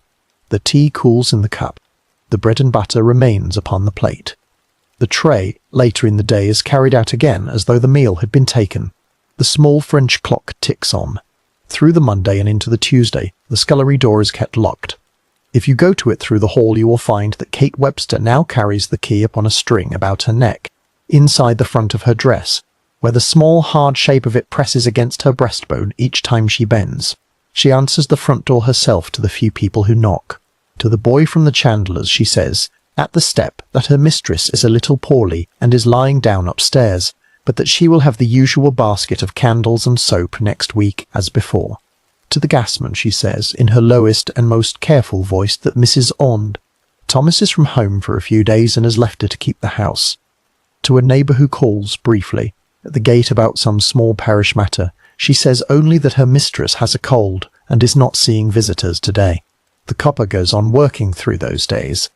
It is kept warm on Sunday night and into Monday, and warm again upon Tuesday, and there is a long period in which the scullery chimney gives its pale smoke almost without pause. A washerwoman, 2 doors down, standing in her own yard with her hands upon her hips on the Monday morning, remarks to her husband that Mrs. Bailey, Thomas must be having a very long wash this week. A woman across the way, opening her back window to shake out a dustcloth, notices the smell for a moment in the yard, and frowns, and thinks of a roast burned in a neighbour's oven, and closes the window again, and thinks no more about it. The boy next door says to his mother that there is a queer strong smell in the wall behind the scullery of Mrs. Ine, Thomas's cottage, and his mother tells him not to be fanciful, and sends him out for a pennyworth of sugar. You must understand, as you stand in the yard and look up at the iron flue, that a London terrace of this kind was not an easy place in which to hide a smell, and yet not an impossible one either. The air of Richmond in early March was already full of coal smoke, of horse dung, of river damp, of the small rottenness of winter gardens, of the fat of cheap Sunday joints, of the rendering of soap in backyards, of 100 small domestic burnings that came and went without comment. A strong and heavy smell on Park Road on the 3rd of March was not, by itself, a thing that brought a neighbour to a door. It was only, in the memory of that street afterwards, something that had been there for 2 or 3 days, and then had gone, like a peculiar weather that could not quite be named. On the Monday evening she does a small strange thing which will afterwards be spoken of more than almost anything else she did in that house. She carries from the scullery, wrapped in a clean cloth, a quantity of white, soft fat that has risen and set upon the surface of the copper's water. She lays it in a china bowl. She takes the bowl in her apron and she goes, by the back way, along the little passage that runs behind the terrace, to the door of a neighbour, a family by the name of Porter, whom she has known since before her days in Richmond. She asks if they would care to have some dripping saved from her mistress's kitchen. She is smiling when she says it, in the broad pleasant way she can smile when she chooses, and her voice is low and friendly, with the Wexford softness in it that these neighbours have always found agreeable. The woman who takes the bowl from her thanks her, and sets it on the kitchen shelf, and does not, for several days, think of it again. Kate comes back along the passage with the empty bowl held in the folds of her apron, and lets herself in at the back door and locks it behind her. By the middle of the week the copper has done its long dreadful work. The fire beneath it is allowed to go down. The water in the tub is bailed out, slowly, pail by pail, and tipped away at the drain in the yard, where it sinks between the herringbone bricks, and is carried off under the paving into the slow dark of the Richmond sewers. The tub itself is scrubbed with the same yellow soap and the same brush that leans against the wall on any other washing day, and rinsed and scrubbed again. The flagstones are washed over twice. The copper's iron lid is set back upon its peg. The tin pail is set back where the tin pail has always stood. In the corner where the scrubbing brush leans, the wall is a little paler than it was, where the brick has been scoured. What the copper has not been able to take, she has set aside in 2 portions. The greater of these she has packed carefully into a small wooden box, a plain deal box of the sort that a servant might use to carry her few belongings from one situation to another, bound with strips of cord. The lesser portion she has placed in the black travelling bag that stands now against the scullery wall. She has tied the bag at its mouth with a leather strap. She has washed her hands again at the scullery tap, and dried them on a rough towel, and has changed her apron for a clean one, and has set the soiled one soaking in a bucket of cold water with a handful of soda. You may step back at last into the narrow hall of the little house on Park Road, late on the 4th of March, and feel how the house has been, for these few days, a kind of closed mouth, kept shut upon what has passed within it. The gas in the hall is now lit. The parlour fire has been banked up against the winter evening. The range is warm. The French clock strikes 8, and the sound of it is very clear against the quiet of the cottage. Upstairs, the widow's bedroom door is closed, and the widow's bonnet lies upon the bed. Downstairs, at the back, the scullery door is locked, and the key hangs on its string inside Kate Webster's dress, and the copper in the corner is cold for the first time in 3 days, and the small wooden box stands on the flagstones beside the tin pail, tied with its careful cords, waiting upon the darkness of the hour, and upon the river that runs, slow and unknowing still, behind the gardens of the Park Road, and down past the Bridgetts, towards Barnes. The box at Barnes. You must leave the little house on Park Road behind for a while, and follow the slow dark water that runs beyond the gardens of Richmond, down past the meadows and the willow-hung banks of the upper reach, and on eastward under the iron girders of Richmond Bridge and the low arches of the railway viaduct, to where the Thames widens and bends towards the open stretch at Barnes. The river is the great carrier of this city in the year 1879. It takes coal from the wharves. It takes timber and stone from the barges. It takes the small drifting refuse of 10,000 houses, and it takes upon its slow brown tide almost anything that is given into it above the bridges, and delivers these things without comment and without hurry, to whichever of its low shores happens to hold them at last. It is the early morning of Wednesday, the 5th of March. You are standing on the Middlesex side of the river at Barnes, a little way above the old railway bridge, where a short stretch of rough foreshore runs out between the water and the wall of a coal wharf. The tide is low.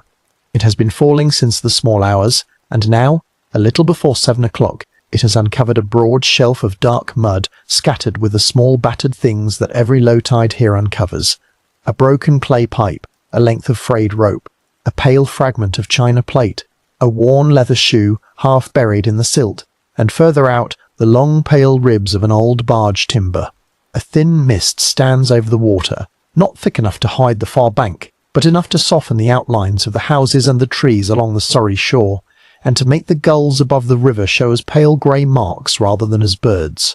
The air carries the smells that belong to this stretch of the Thames at this hour. The flat, cold smell of the river mud, half salt and half decay.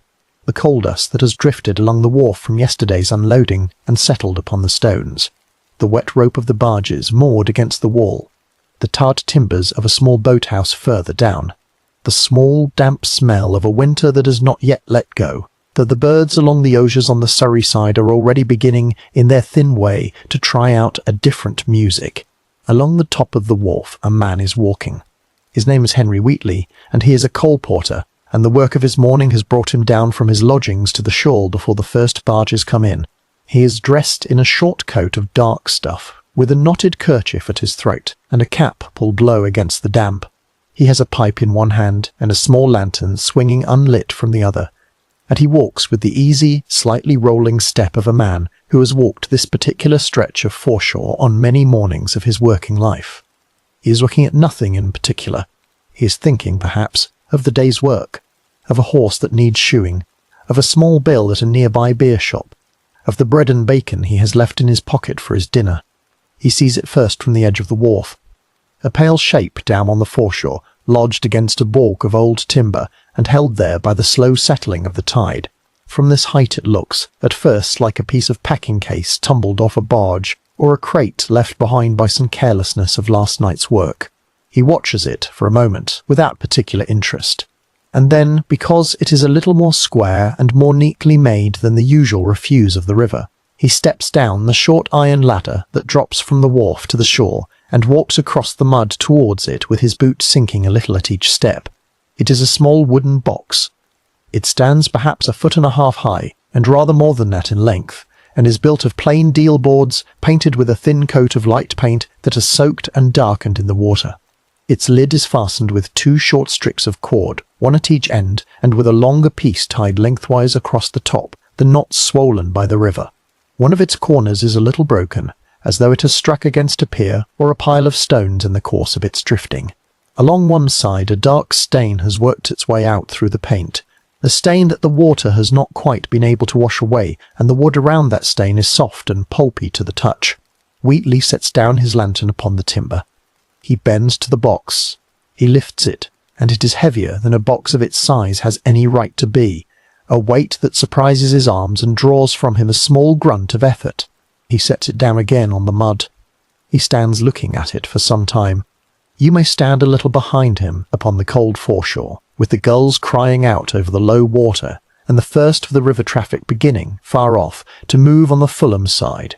He is not a man given to wild imaginations. He has pulled many strange things from this river in the course of his work. He has seen, in the ordinary way of this shore, the bodies of dogs and of cats, and once of a horse, and he has seen the clothes of drowned men brought in upon the flood, and he knows the particular small solemnity with which the Thames gives up its dead.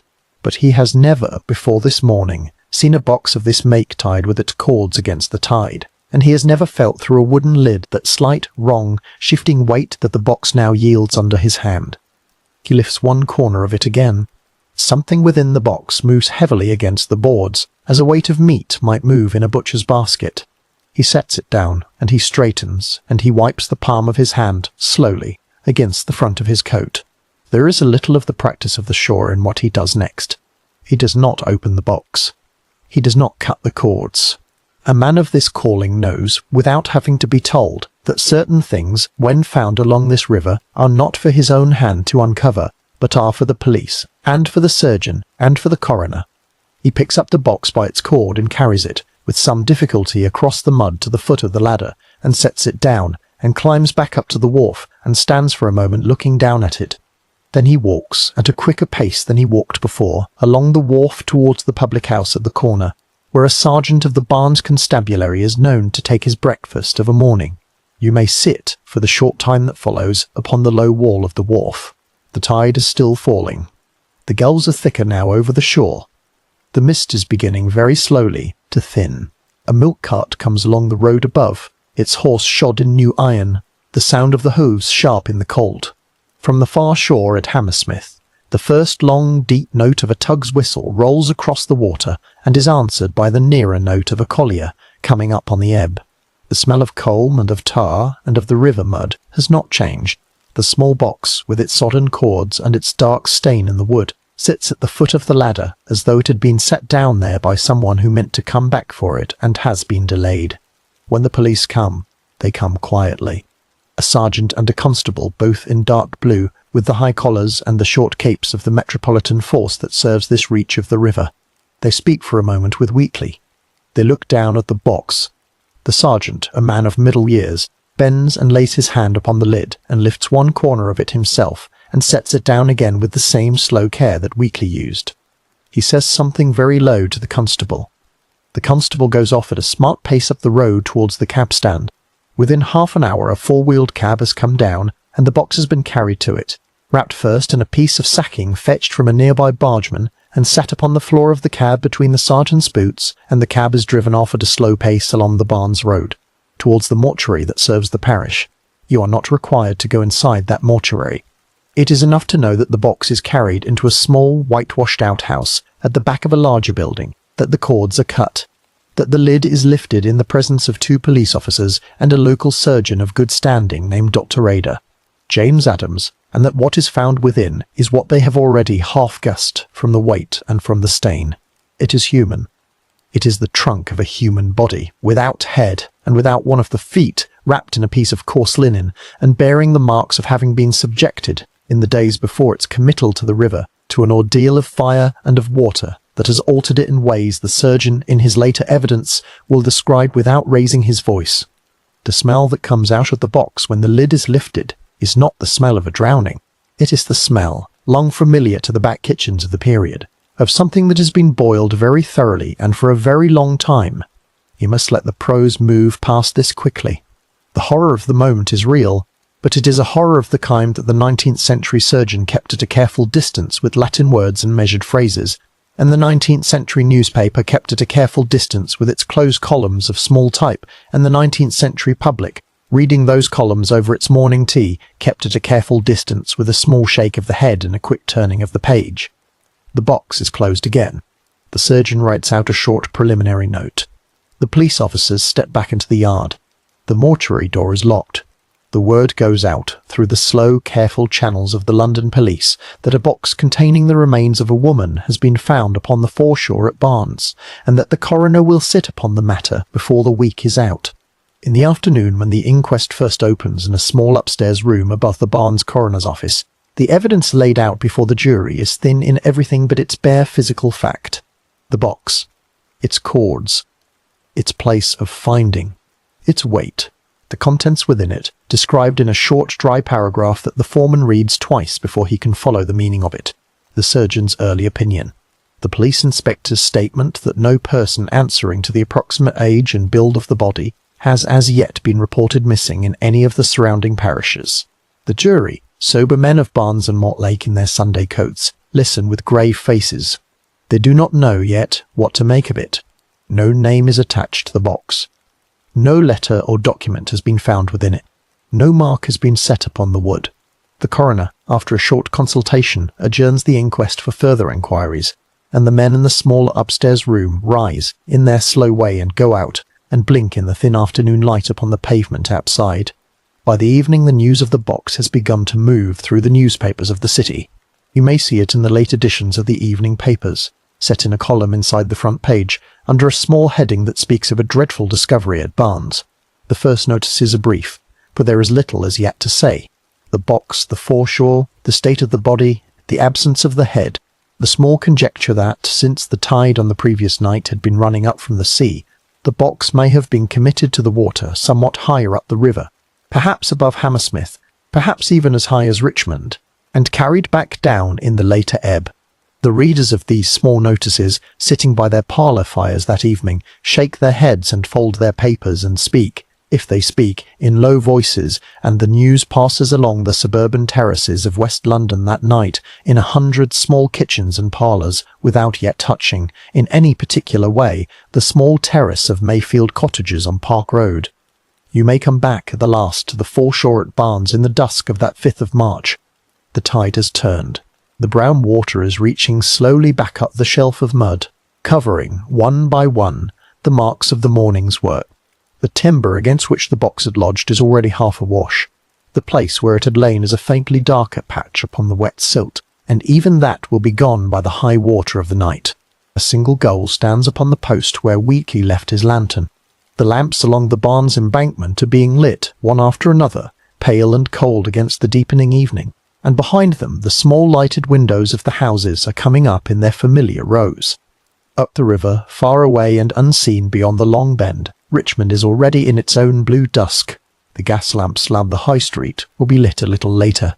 The parlour of a small house on Park Road will be lit later still, by a tall woman who has kept that house for certain hours alone. The trains will go on leaving Richmond Station for Waterloo, and coming back. The river will go on running down from the weirs, carrying the small ordinary refuse of a city, and carrying too whatever else has been given to it. The water at Barnes closes over the place where the box had been, and holds its own counsel, and makes no sound at all beyond the quiet small slapping of the tide against the piles of the wharf as the night comes down upon the first day on which this long dark story has, at last, begun to be told. Flight to Killeen. You must come back once more to the little house on Park Road in the 2nd week of March, a few days after the box has been found at Barnes, and notice that the house is no longer quite the closed and silent thing it was. The gas lit now along the hall in the evenings. The parlour curtains are drawn as they have always been drawn, but the tall woman who moves about within these rooms has begun, in small ways, to make the cottage into something other than itself. The widow's clothes have come down from the press in the front bedroom, one garment at a time, and have been laid out upon the bed and upon the chair, and have been folded and refolded in the lamplight with a slow, steady care. The black silk dress, the grey day dress of heavy wool, the shawls, the bonnets, the small meat caps with their goffered edges, a stout travelling cloak, 2 pairs of good walking boots, a little rolled bundle of linen with the widow's initials cross-stitched in red thread at one corner of each sheet. Kate Webster has fetched, from a cellar room she did not know about when she first came into the house, 2 small trunks and a larger one, bound in leather and fastened with iron locks. She has oiled the hinges with a smear of tallow from the kitchen. She has cleaned the brass labels upon the lids. She has laid into them, in the careful layers of a woman who has packed trunks for other people's journeys, in the houses of her earlier life, the better of the widow's clothes, and a few of the smaller pieces of household stuff that might be sold for £1 or 2 at a dealer's shop, a silver sugar basin, a set of plated spoons, a gilt watch chain, a workbox of polished walnut, a pair of china dogs that have stood for years upon the parlour mantel, the small French clock wrapped about with a length of flannel and set down upon its side between the folds of a petticoat. You may stand in the doorway of the front bedroom on the evening of the 18th of March and watch her at this work. The oil lamp stands upon the chest of drawers. The widow's wig sits still upon its wooden block, where it has sat since the night of the 2nd of March, its careful pins undisturbed. Kate does not look at it, or only once, and then looks away. The strap of the larger trunk is tightened over her knee. Her hair is tied back in the plain dark cloth she wears for rough work. She has begun in these last days to wear 1 or 2 of the widow's brooches upon her own dress and a small gold ring upon her own hand, and she has looked at herself more than once in the glass above the parlour mantel, not in pride, but with the distant, testing eye of a woman trying to see whether a different life might, for a little while, fit upon her shoulders. The plan, so far as such a thing can be called a plan, has taken shape by small pieces in her mind. She will not stay in Richmond. She will go, with what she can carry, back across the sea to Wexford, where she has people still, an uncle at Killane, a few cousins in the lanes about Enniscorthy, neighbours who have not seen her in more than 20 years, but who will, she trusts, see first an Irishwoman come home from England with a little money and a child, and only later, if at all, the long shadow she has brought with her. Before that she will try to turn the widow's furniture into ready money. For this she has been speaking, in her broad, friendly voice, to an acquaintance of hers, a publican named John Church, who keeps a house in Hammersmith, and to whose bar she has gone in on 2 occasions in the past fortnight with a new cheerfulness, and a little of the widow's jewellery on her dress, and a story, told without hurry, that she is a widow herself, lately come into the furniture of a house in Richmond, where she has lived as companion, and would be glad to sell the whole of it for a price before she returns to her people in Ireland. You may follow her, on the morning of the 18th, as she goes along the back passage to the house of the Porters, 2 doors down, and asks the father of the household, a decent working man, whether he and his young son Robert might bring a small cart up to Park Road that afternoon to help her move a few articles of furniture to a friend's house in Hammersmith. The Porters, who know her only as a civil Irishwoman lately come into service in the neighbourhood, and who have eaten, without questioning it, the dripping she brought them in the first week of March, agree to the errand. Mrs. Harth, and Petitra Deed, Porter, standing at her own doorway, remarks to Kate that it is a good thing her mistress is so kind as to let her take a little of the furniture for her own use in Ireland, and Kate, with the broad, pleasant smile that her face can still produce, thanks her, and says that Mrs. Boat, Thomas has indeed been very good to her. The words leave her mouth, and the yard behind the Porter's house takes them in, and gives back only the small clucking of a hen upon a coal bunker, and the distant whistle of a train at Richmond station.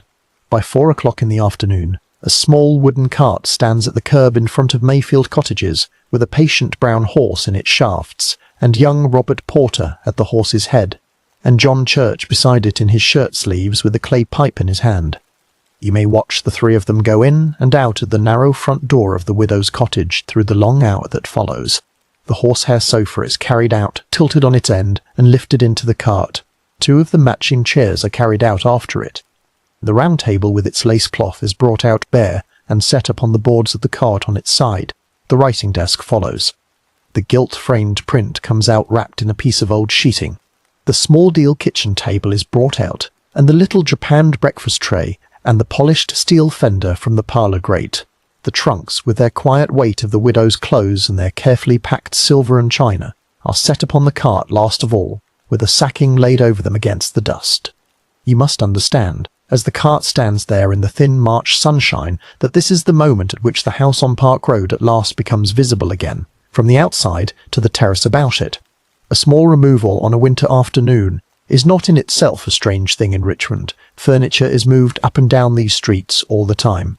But to Miss Elizabeth I. Eves, who owns this cottage and has let it to Mrs. Boatwall Thomas for some years, and who lives with her mother in a house almost opposite, the sight of the widow's horsehair sofa being carried out over the step is not a sight she has expected to see. She stands at the window of her own front room with her hand upon the curtain, and she watches for some time, and she does not, for the moment, go out. It is the removal more than anything else that will begin, within the next 48 hours, to bring the Metropolitan Police to the little backyard of the Mayfield cottages. By 5 o'clock the cart has moved off, with Church walking at its side and young Porter at the horse's head, and Kate Webster in a bonnet of the widow's and a shawl of the widow's, sitting up beside her own small son whom she has fetched that afternoon from Hammersmith for the purpose of going home to Ireland. The boy sits close against her in the damp cold of the evening. He's been told that they are going on a long train ride, and then on a ship. He has eaten, before they set out, a piece of bread and butter spread thinly with the dripping that was returned, unused, from the porter's shelf. He does not know whose furniture is in the cart behind him. He does not know whose bonnet is upon his mother's head. He is 7 years old, and his mother has his small hand held tightly within her own large warm one, and that, for the moment, is enough. You may leave the cart to its slow journey through the western streets of London towards the publican's yard in Hammersmith, and its cargo to the brief, sordid, hopeless attempt at a sale that will come to nothing within a day. For Church, finding that some of the pieces he has contracted to buy cannot be given over because the supposed widow's story begins, under questioning, to knot in upon itself, draws back from the bargain, and the furniture stands, within 24 hours, half in his yard and half upon the road again, and by then he may follow instead the 2 of them on the long slow train out of Euston on the evening of the 19th of March, among the other Irish passengers bound for Holyhead with their small bundles and their tied boxes, the carriage full of the smell of tobacco and wet wool, the gas lamps of the platform fading behind them into the yellow dusk. The night carries them northwest across England. The boy sleeps with his head against her side. She does not sleep. She sits upright in the corner of the compartment with her hand upon a small carpet bag that holds the last of the widow's jewellery, wrapped in a handkerchief, and she looks, by turns, out of the window at the dim shapes of passing fields and at the dark reflection of her own face in the glass. At Holyhead, in the raw small hours, she carries the child across the long damp platform towards the packet boat, whose lanterns swing upon their ropes in the wind off the Irish Sea. She buys their steerage tickets at a small booth. She has a little of the widow's money in her purse, and a little more sewn into the waist of her skirt. The crossing is hard. The packet labours heavily in a running sea. The deck is slick with salt, and the steerage cabin below is thick with the close air of travelling bodies, sick and silent upon their benches. He may sit with her in a corner there, upon a hard pine seat, with the boy asleep across her lap under a shawl. She does not speak to anyone. She does not pray in the Catholic way of her childhood, or in any other way. She only holds the child and steadies herself against the lurch of the water, and thinks from time to time of the scullery she has left behind, and of the copper in its corner, and of the river at Barnes. The coast of Ireland comes up through a grey mist at the dawn of the 20th. Kingstown harbour is full of masts and smoke. The boat ties up against a stone quay. Kate carries her child and her carpet-bag down the gangway and onto Iristwyth in Umoggle. In Tycotamazning tightens very briefly in her chest, and then she is moving again along the Keene towards the train for the south, and through Dublin, and on down into the long slow country of Wicklow, and into Wexford, and at last, late on the evening of the 21st or the 22nd of March, down a narrow lane between the Kale de Twyl de Twentit and at last lated March Beet at a doughty Elgair at Apk. The cabin, when she reaches it, is much as she remembers the cabins of her childhood. The door is low. The thatch is damp. A thin curl of smoke comes from the hole at the roof ridge. The uncle, an old man now, with a gaunt face and slow blue eyes, comes out into the lane and stares at her for some time without speaking, and then, seeing the boy, gathers both of them into the warm, dim room within, where a turf fire burns on a stone hearth and a potatoes hangs upon a crook above it. He asks her, in the way of such men, only the smallest of questions. She has come home for a while. She has with her her little son. She has some little money set by. She will stay, if she may, a few weeks until she has found her bearings. The old man nods and turns to the fire, and sets a kettle on the crook, and does not, on that first night, ask her anything more. Meanwhile you must let your ear go back across the sea and across the width of England, and into a small backyard on Park Road in Richmond, where on the morning of the 20th of March certain things have begun to be said between neighbours. Miss Ives has walked across the road and knocked at the door of Mayfield Cottages, and has found the house locked and dark, and has walked, troubled, to a friend of Mrs. Beer, Thomas's, who lives in the next street, and has told her what she is seeing from her window. The friend has gone on, an hour later, to a man she knows among the Richmond police. The young son of the porters, asked in his own kitchen whose furniture it was that he helped to carry out of the widow's cottage, answers only that he thought it was the Irish servants, and something in his own answer begins, even as he speaks it, to trouble him. The gasman, come round upon his usual round, stands at the back gate of the cottage, and finds that no one comes to the door, and notes in his small leather book that the quarterly reading has not been taken, and mentions it, in passing, to a sergeant. He knows in the Richmond lock-up, and the sergeant, who has already had word from his inspector about a certain box found upon the foreshore at Barnes, and about certain inquiries now being made up and down the river for any woman of middle age reported missing from her home, sets his cap upon his head and walks, slowly and thoughtfully, up the pavement towards Park Road.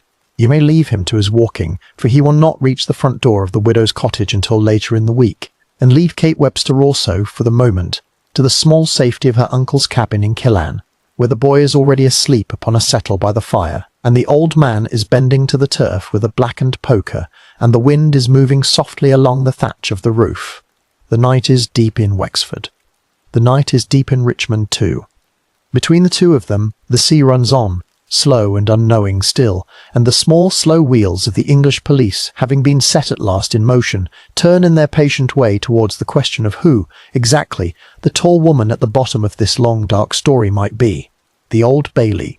You must leave Richmond, now, and the lanes of Killan, and come into the heart of the old city of London upon a hot morning at the beginning of July 1879, for it is in these first days of the month that the woman who has been brought back across the sea under police escort and held for some weeks in the female wing of Newgate will be tried for her life in the narrow-panelled court of the Central Criminal Court, which the people of London have long ago ceased to call by its proper name, and call instead, as their grandfathers called it, the spring has gone out of the year. The river that was grey in March is low and brown now between its embankments, and the air above the city is heavy with the particular summer smell of London in a dry season. Hot brick, horse-dung, coal smoke, the dry pollen of the plane trees in the squares, the thin, sour note of drains under the pavements, and over everything, the flat, dusty heat that settles into the grey stone of the public buildings, and does not lift again until the evening. You are standing, then, upon the pavement of Newgate Street, a little before 10 o'clock on the 2nd day of July. The wall of the old prison runs beside you, immensely high and blackened with the soot of the century, broken only by the narrow windows of the cells, and by the heavy wooden door through which the condemned have gone, within living memory, to the scaffold outside. Beyond the prison rises the grey bulk of the Sessions House, a building of plain stone with a Corinthian portico and a clock that has not told the time with any accuracy for some years. A crowd has already gathered at the public entrance, held back by a rope and by two constables in dark blue, and is pressing forward in the small murmuring way of such crowds, composed of shopkeepers and clerks and idle men, and a great many women, with baskets upon their arms, come in to see, if they can, the tall Irishwoman whose name has been in every newspaper of the city for a fortnight. Inside, the court itself is small. You may stand at the back of it, in the narrow space allowed to the public, and feel at once the heat of the day trapped beneath the high-panelled ceiling. The gas lamps in their iron brackets are lit even at this hour, for the windows are narrow and set high, and the dark panelling of the walls drinks up such light as comes in. The bench upon which the judges sit is raised with its carved canopy above and its broad desk covered in green baize, and on the wall behind it hangs the royal arms, a little dulled with dust. Below the bench, the long table of the clerks is strewn with papers, inkstands, quills, and books bound in pale calf. The dock stands opposite, a small wooden pen with a rail at its front, and a narrow door at its back, through which a flight of stone steps descends into the cells below. Behind the dock, in rows tiered one above the other, sit the jury in their sober suits of broadcloth. 12 men of the city, chosen from the ordinary householders of London, their faces already beginning to shine faintly with the warmth of the room. At a little before the hour, a stir passes along the benches. Counsel in wig and gown come in, each with his small bundle of briefs tied in red tape under his arm, and take their places at the long table. The Solicitor General, Sir Hardinge Giffard, leads for the Crown, a stout, grave man with a deep voice and a slow, deliberate way of setting his papers before him. For the defence, Mr. Pine, Warner Slade takes his seat with the quiet, patient air of a barrister who knows that he has been given a case in which very little that can be said will turn the jury. The ushers in their dark gowns move about the court with small pitchers of water and glasses, for the heat has already begun to tell upon the older men of the bench. The judge, Mr. Justice Denman, enters at the hour. The court rises. He bows to counsel. The court sits again, and the door at the back of the dock is opened, and the prisoner is brought up from the cells. She is taller, standing in the dock, than many in the crowd have expected her to be. She is dressed in a plain dark gown and a black shawl, with a small lace cap upon her head, and her hair drawn back plainly. Her hands rest upon the rail of the dock. Her face, as she faces the court, is steady, though a small flush lies high upon each cheekbone, and her eyes move, in short glances along the benches before her. You may see, from the back of the public gallery, how the tall figure that inhabited the scullery at Park Road has altered only a little in these 4 months of custody. The Wexford broadness of the features is the same. The firm mouth is the same. What has gone from her is the friendliness that she used, on that first afternoon in Richmond, to show across a threshold. What has come in its place is the watchful stillness of a woman who has already been closely examined, more than once, by men in uniform, and who knows that every word she lets fall from this morning onward will be written down and read back in its season. The indictment is read. It charges Catherine Webster with the wilful murder of Julia Martha Thomas at Richmond on the 2nd day of March last. The clerk asks her, in the old form of words, whether she pleads guilty or not guilty. She answers clearly enough to be heard along the rows that she is not guilty. The judge nods. The Solicitor General rises, and the long, patient building of the Crown's case begins. You must sit through much of it if you are to understand how a case of this kind was made in 1879, for the prosecution does not depend upon any single voice, but upon the slow accumulation of dozens. Through the 6 days that follow, witness after witness climbs the few short steps to the witness box, and stands beneath the gas lamps with the Bible held in an outstretched hand, and the oath murmured, and the first small cautious question put to them by a polite voice across the courtroom. You will hear them in a kind of measured procession, their accents varied, their clothes different, each of them carrying into that hot-panelled room a small fragment of the last winter at Park Road. Miss Elizabeth the Firsts, the landlady of the Mayfield cottages, will stand there in her neat black dress, and will describe the widow Mrs. Thomas, her quiet habits, her care in paying rent, her small eccentric ways, and the afternoon upon which she looked out from her own window and saw the horsehair sofa being carried out over the step of a house in which she had never expected to see a removal. Mrs. Halfpedes the Miles well-falthed end. Porter, in a bonnet freshly trimmed for the occasion, will describe the visits Kate made to her kitchen in the weeks of March, the borrowed cart, the young son who walked at the horse's head, and the china bowl of dripping that has since become, in the popular newspapers, the most dreadful image of the whole story. Her son Robert, nervous, his cap turned round and round in his hands, will tell of the loading of the cart and of a heavy black travelling bag that he helped to carry down from an upper room, and that seemed to him to have, in its weight and in the shape of it, something that has disturbed his sleep. John Church, the Hammersmith publican, will give his evidence in a broad, plain voice, describing the supposed widow who had come into his bar with the widow's brooch upon her dress, and the contracted sale of the furniture, and the moment at which his own suspicions began to settle. A pawnbroker will come in to speak of small articles of jewellery and plate brought to his counter in the first week of March, and of the name, not quite Mrs. Thomas, and not quite Webster, under which the articles were redeemed against a few shillings.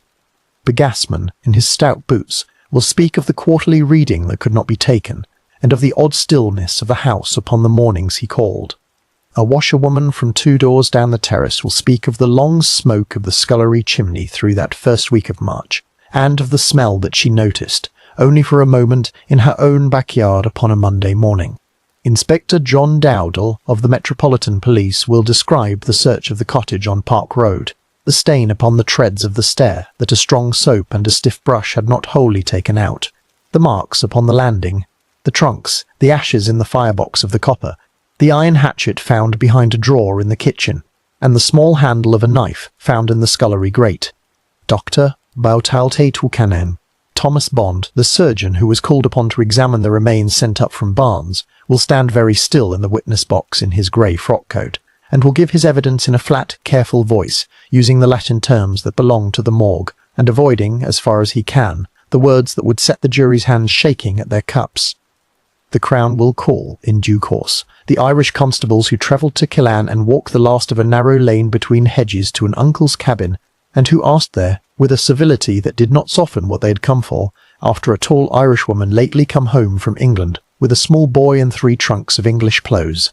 Through all of this, the prisoner at the bar stands most of the time, and when the judge permits her to sit, sits upon the low wooden seat within the dock. She does not weep. She does not, for long, look at any one witness. Her hands rest upon the rail in front of her, the right over the left.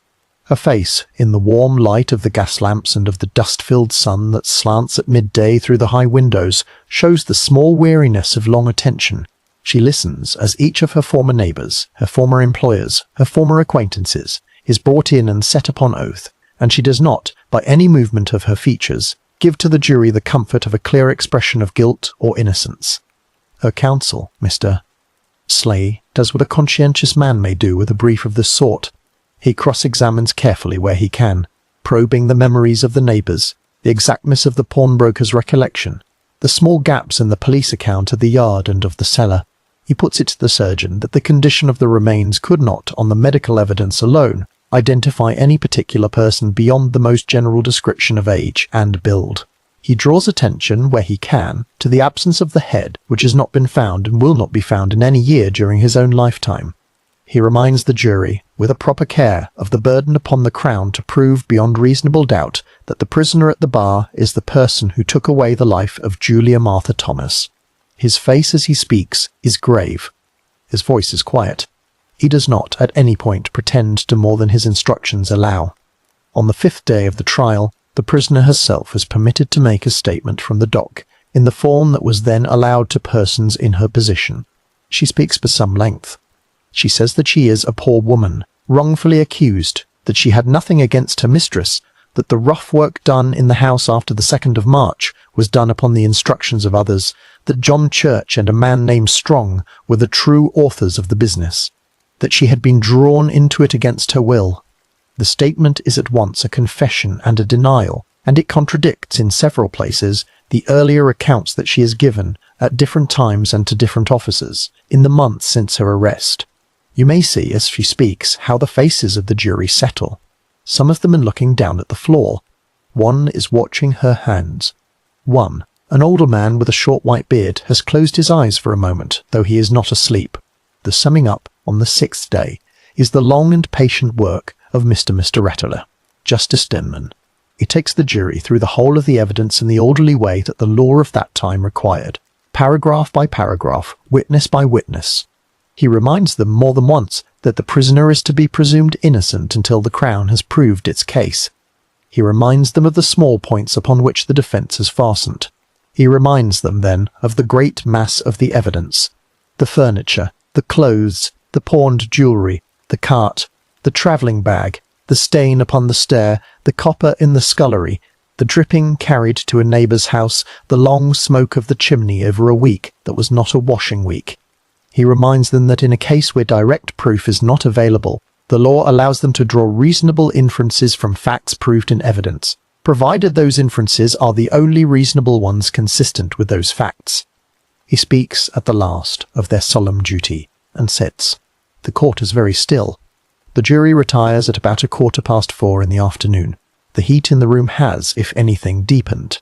The dust hangs in the slanted bars of late sunlight from the high windows. The ushers bring fresh water. Counsel lean back in their seats.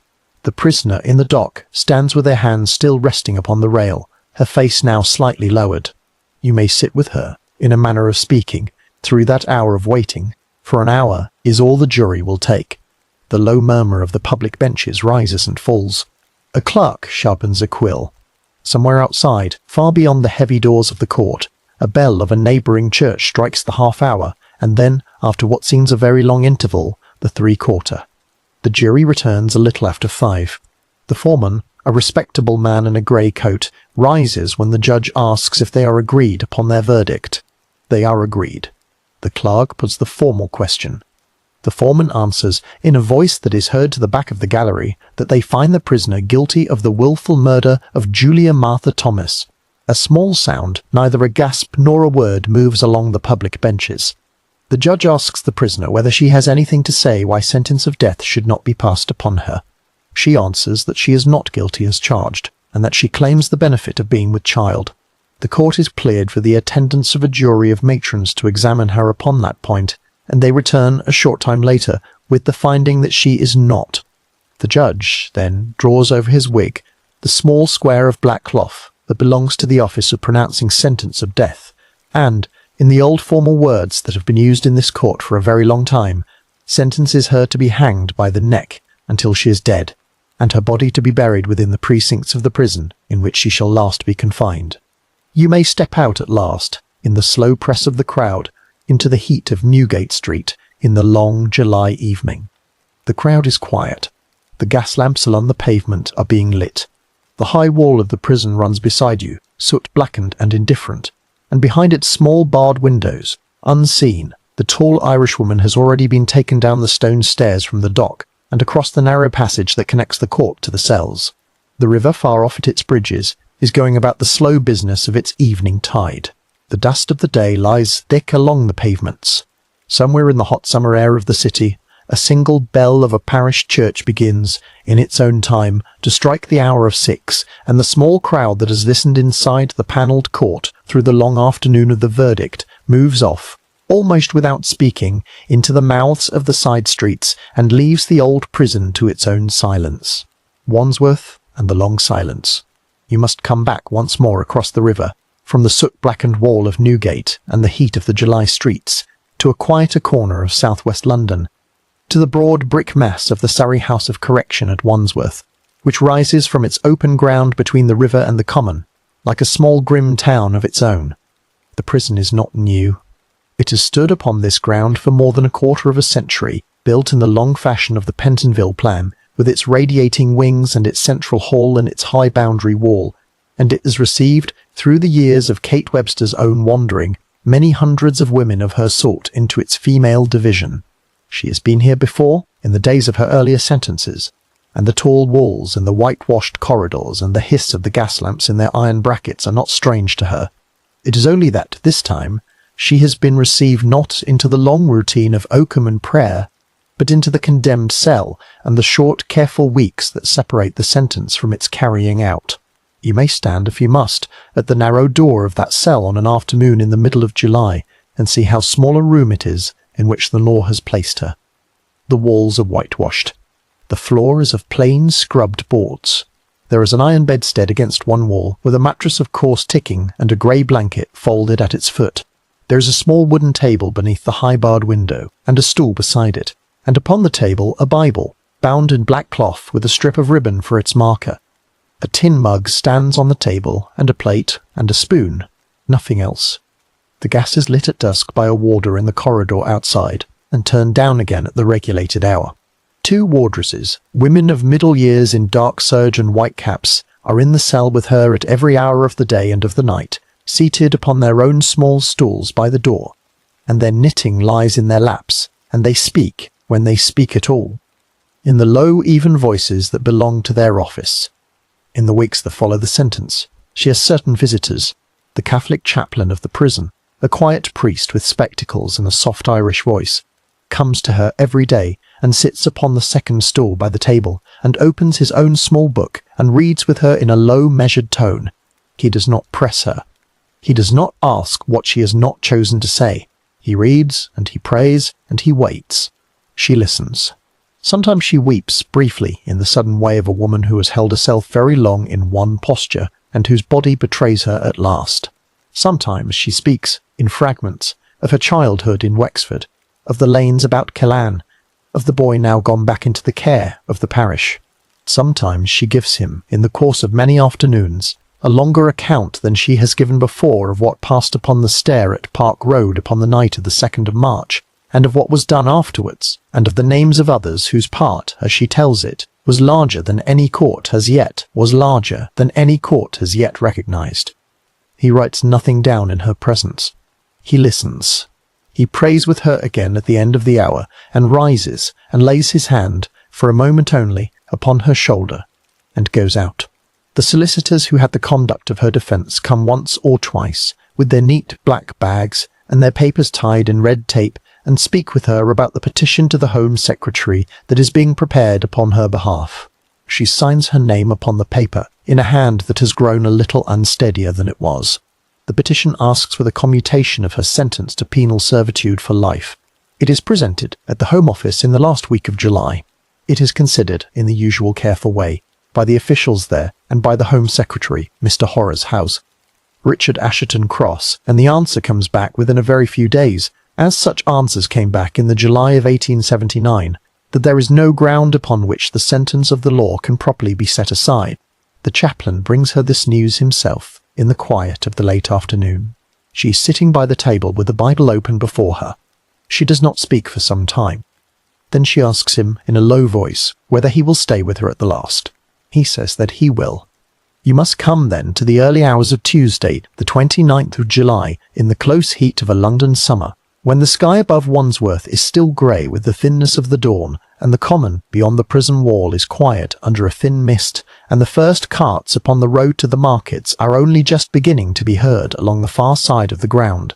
In the condemned cell the gas has been turned low. She has not slept much. The wardresses are still beside the door, with their knitting now set aside. A small breakfast has been brought for her upon a tin tray of bread and butter and a cup of tea, and she has taken a little of the tea and has not touched the bread. She is dressed already in the plain dark gown in which she was received into this wing of the prison, with a white kerchief at her throat and her hair drawn back beneath a small cap. Her hands are folded upon the edge of the table. The priest is with her. He has been with her through the night. There is no public scaffold any longer in England. You must understand this, for the old picture of the gallows upon the high terrace of Newgate, before a great crowd in the street, has been gone from the law for more than 10 years. Since 1868, the execution of a capital sentence has been carried out within the walls of the prison in which the prisoner is last confined, and the only witnesses are the officers of the prison, the surgeon, the chaplain, and such representatives of the press as the governor, at his discretion, may admit. The scaffold itself stands not in the open air, but in a small brick shed within the prison yard, with a plain door, a trap in its floor, a beam above it, and a pit beneath. A workman of the prison has, through the previous evening, tested the boards and the rope in the manner required by the office of the executioner. The executioner himself has arrived at Wandsworth on the evening before, a man named William Marwood, thick-set and plainly dressed, known in his trade for the careful calculation of the drop by the weight and build of the person to be executed. He has looked, in his short professional way, at the prisoner in her cell upon his arrival, and has gone away again, and has set his apparatus in order. A little before 9 o'clock, the governor of the prison, with the under-sheriff of the county, and the surgeon, and the chaplain, and the warders, comes along the corridor to the condemned cell. There is a short formal reading of the warrant by the under-sheriff in a low voice. Marwood steps into the doorway. He has in his hand a length of soft leather strap. She rises from the stool. She does not speak. He approaches her with a small, almost courteous bow, as though he were a tradesman come to take the measure of a coat, and fastens her hands quietly behind her back with the strap. The chaplain takes his place beside her with his book open. He reads, in a low, unhurried voice, the first verses of the Office for the Dying. She walks with him along the corridor, between the two warders, with Marwood a little behind, and the governor and the sheriff and the surgeon following. You must not follow into the shed. It is not for your eye. The journey is short. It is a few yards across a paved yard, under a thin summer sky, with the smell of coal smoke from the prison kitchen hanging in the air, and the sound of a single bell of the prison chapel beginning, at that moment, to toll. She walks steadily. The chaplain's voice does not falter. The door of the shed opens. The door of the shed closes. The bell continues its slow separate ringing. In the narrow street outside the main gate of Wandsworth, a small crowd has gathered upon the pavement since before dawn. Perhaps 200 or 300 people in the ordinary way of such crowds, standing in silence now at the sound of the bell. At the wicket of the gate, at a little after 9, a black flag is raised upon a short pole by a warder to signify that the sentence has been carried out. The crowd, seeing it, makes a small sound that is not a cry. Many of them cross themselves. Some turn at once and walk away down the road. The bell goes on tolling for a time, and then is still. Within the prison, the short formal duties that belong to such a morning are discharged with the quiet carefulness of an institution long accustomed to them. The surgeon enters the shed, and certifies in the proper form that life is extinct. The body is taken down, and carried, wrapped in a plain linen sheet, to a small outhouse that serves as the prison mortuary. An inquest is held, as the law requires, within the walls of the prison later in the day, before a coroner's jury drawn from householders of the parish, who sit in a plain room upon plain chairs and return, after a short hearing, the only verdict they can return, after a short hearing. The only verdict they can return, that Catherine Webster, in the execution of a lawful sentence of death, has come by her death in the manner appointed by the law of the land. The coroner signs his paper. The jury rises. The door of the room is closed. By the middle of the afternoon, she has been buried. The grave is within the precincts of the prison, in a patch of ground set aside at the foot of the inner wall for such burials as the law requires to be made there. There is no stone. There is no name cut into any wood or any metal. There is only a small number, chalked upon the wall at the head of the place, that corresponds to a number in a register kept inside the governor's office. The register is closed. The earth of the yard is trodden down. The officers who have filled in the grave go back into the main block of the prison by the side door. The yard is empty. The sun, by this hour, has come fully up over the wall, and falls in a thin square upon the paving, and the shadows of the high brickwork stand very clearly across it.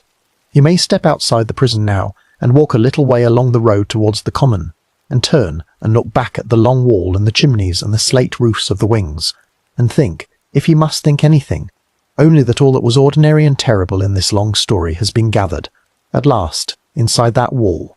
The boy she brought across the sea has been taken in, through the kindness of a Catholic charity, into a home for the children of such mothers, and will grow up under another name, and will not, in his own later life, much speak of his beginnings. The small terrace of Mayfield cottages on Park Road has been let to another tenant, after a time, and the scullery with its copper in the corner has been scrubbed again and put back to its ordinary use, and the neighbours have stopped, after a season, crossing themselves when they pass the door. The river runs on. It runs, as it has always run, past the gardens at Richmond and under the arches of the bridges, and eastward past Hammersmith and Fulham and Battersea, and down under the great curve of Westminster, and out past the docks and Gravesend to the open sea. In the slow years that follow it keeps, in its mud and in its weed-hung piles, a single secret that it has not given up to Henry Wheatley upon his foreshore, or to any other fisher along its banks. The head of Mrs. Julia Martha Thomas has been carried away from Park Road upon some night that the record does not name, and committed, it must be supposed, to some stretch of the water between Richmond and Barnes, and the river has taken it, and has not returned it. It will lie hidden, in ways no one now living can trace, through all the last years of the 19th century, and through the long calamities of the 20th, before a chance piece of garden work upon the grounds of a house once owned by Sir David Attenborough at Richmond, a little distance from the old cottages of Park Road, turns up, in a quiet way, in the year 2010, a single human skull, which the coroner of a later age in 10, a single human skull, which the coroner of a later age will identify by a not caned in mind to mind. That's Nick mates to small, but that is more than 130 years ahead of this summer morning, and the river does not yet know what it knows. For now, on the 29th of July 1879, the afternoon at Wandsworth has begun to cool. The heat of the day has gone off the paving. The gulls that wheeled above the common at midday have drifted back to the river. The chapel bell is not ringing. The high walls of the prison stand without sound.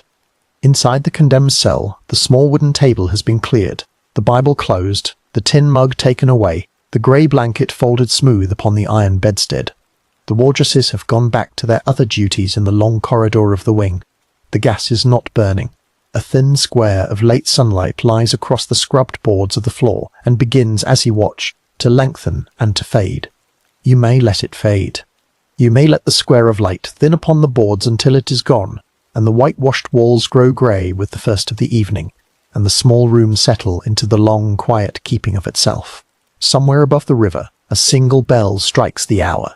Somewhere in the low ground behind the prison, the unmarked grave holds its own silence under the cooling summer earth, and the river, as it has done through all the days and all the nights of this story, runs on past Richmond and past Barnes and down towards the sea, carrying the last of the light upon its slow brown back, and keeping, for a great while longer, the one thing it has been given to keep.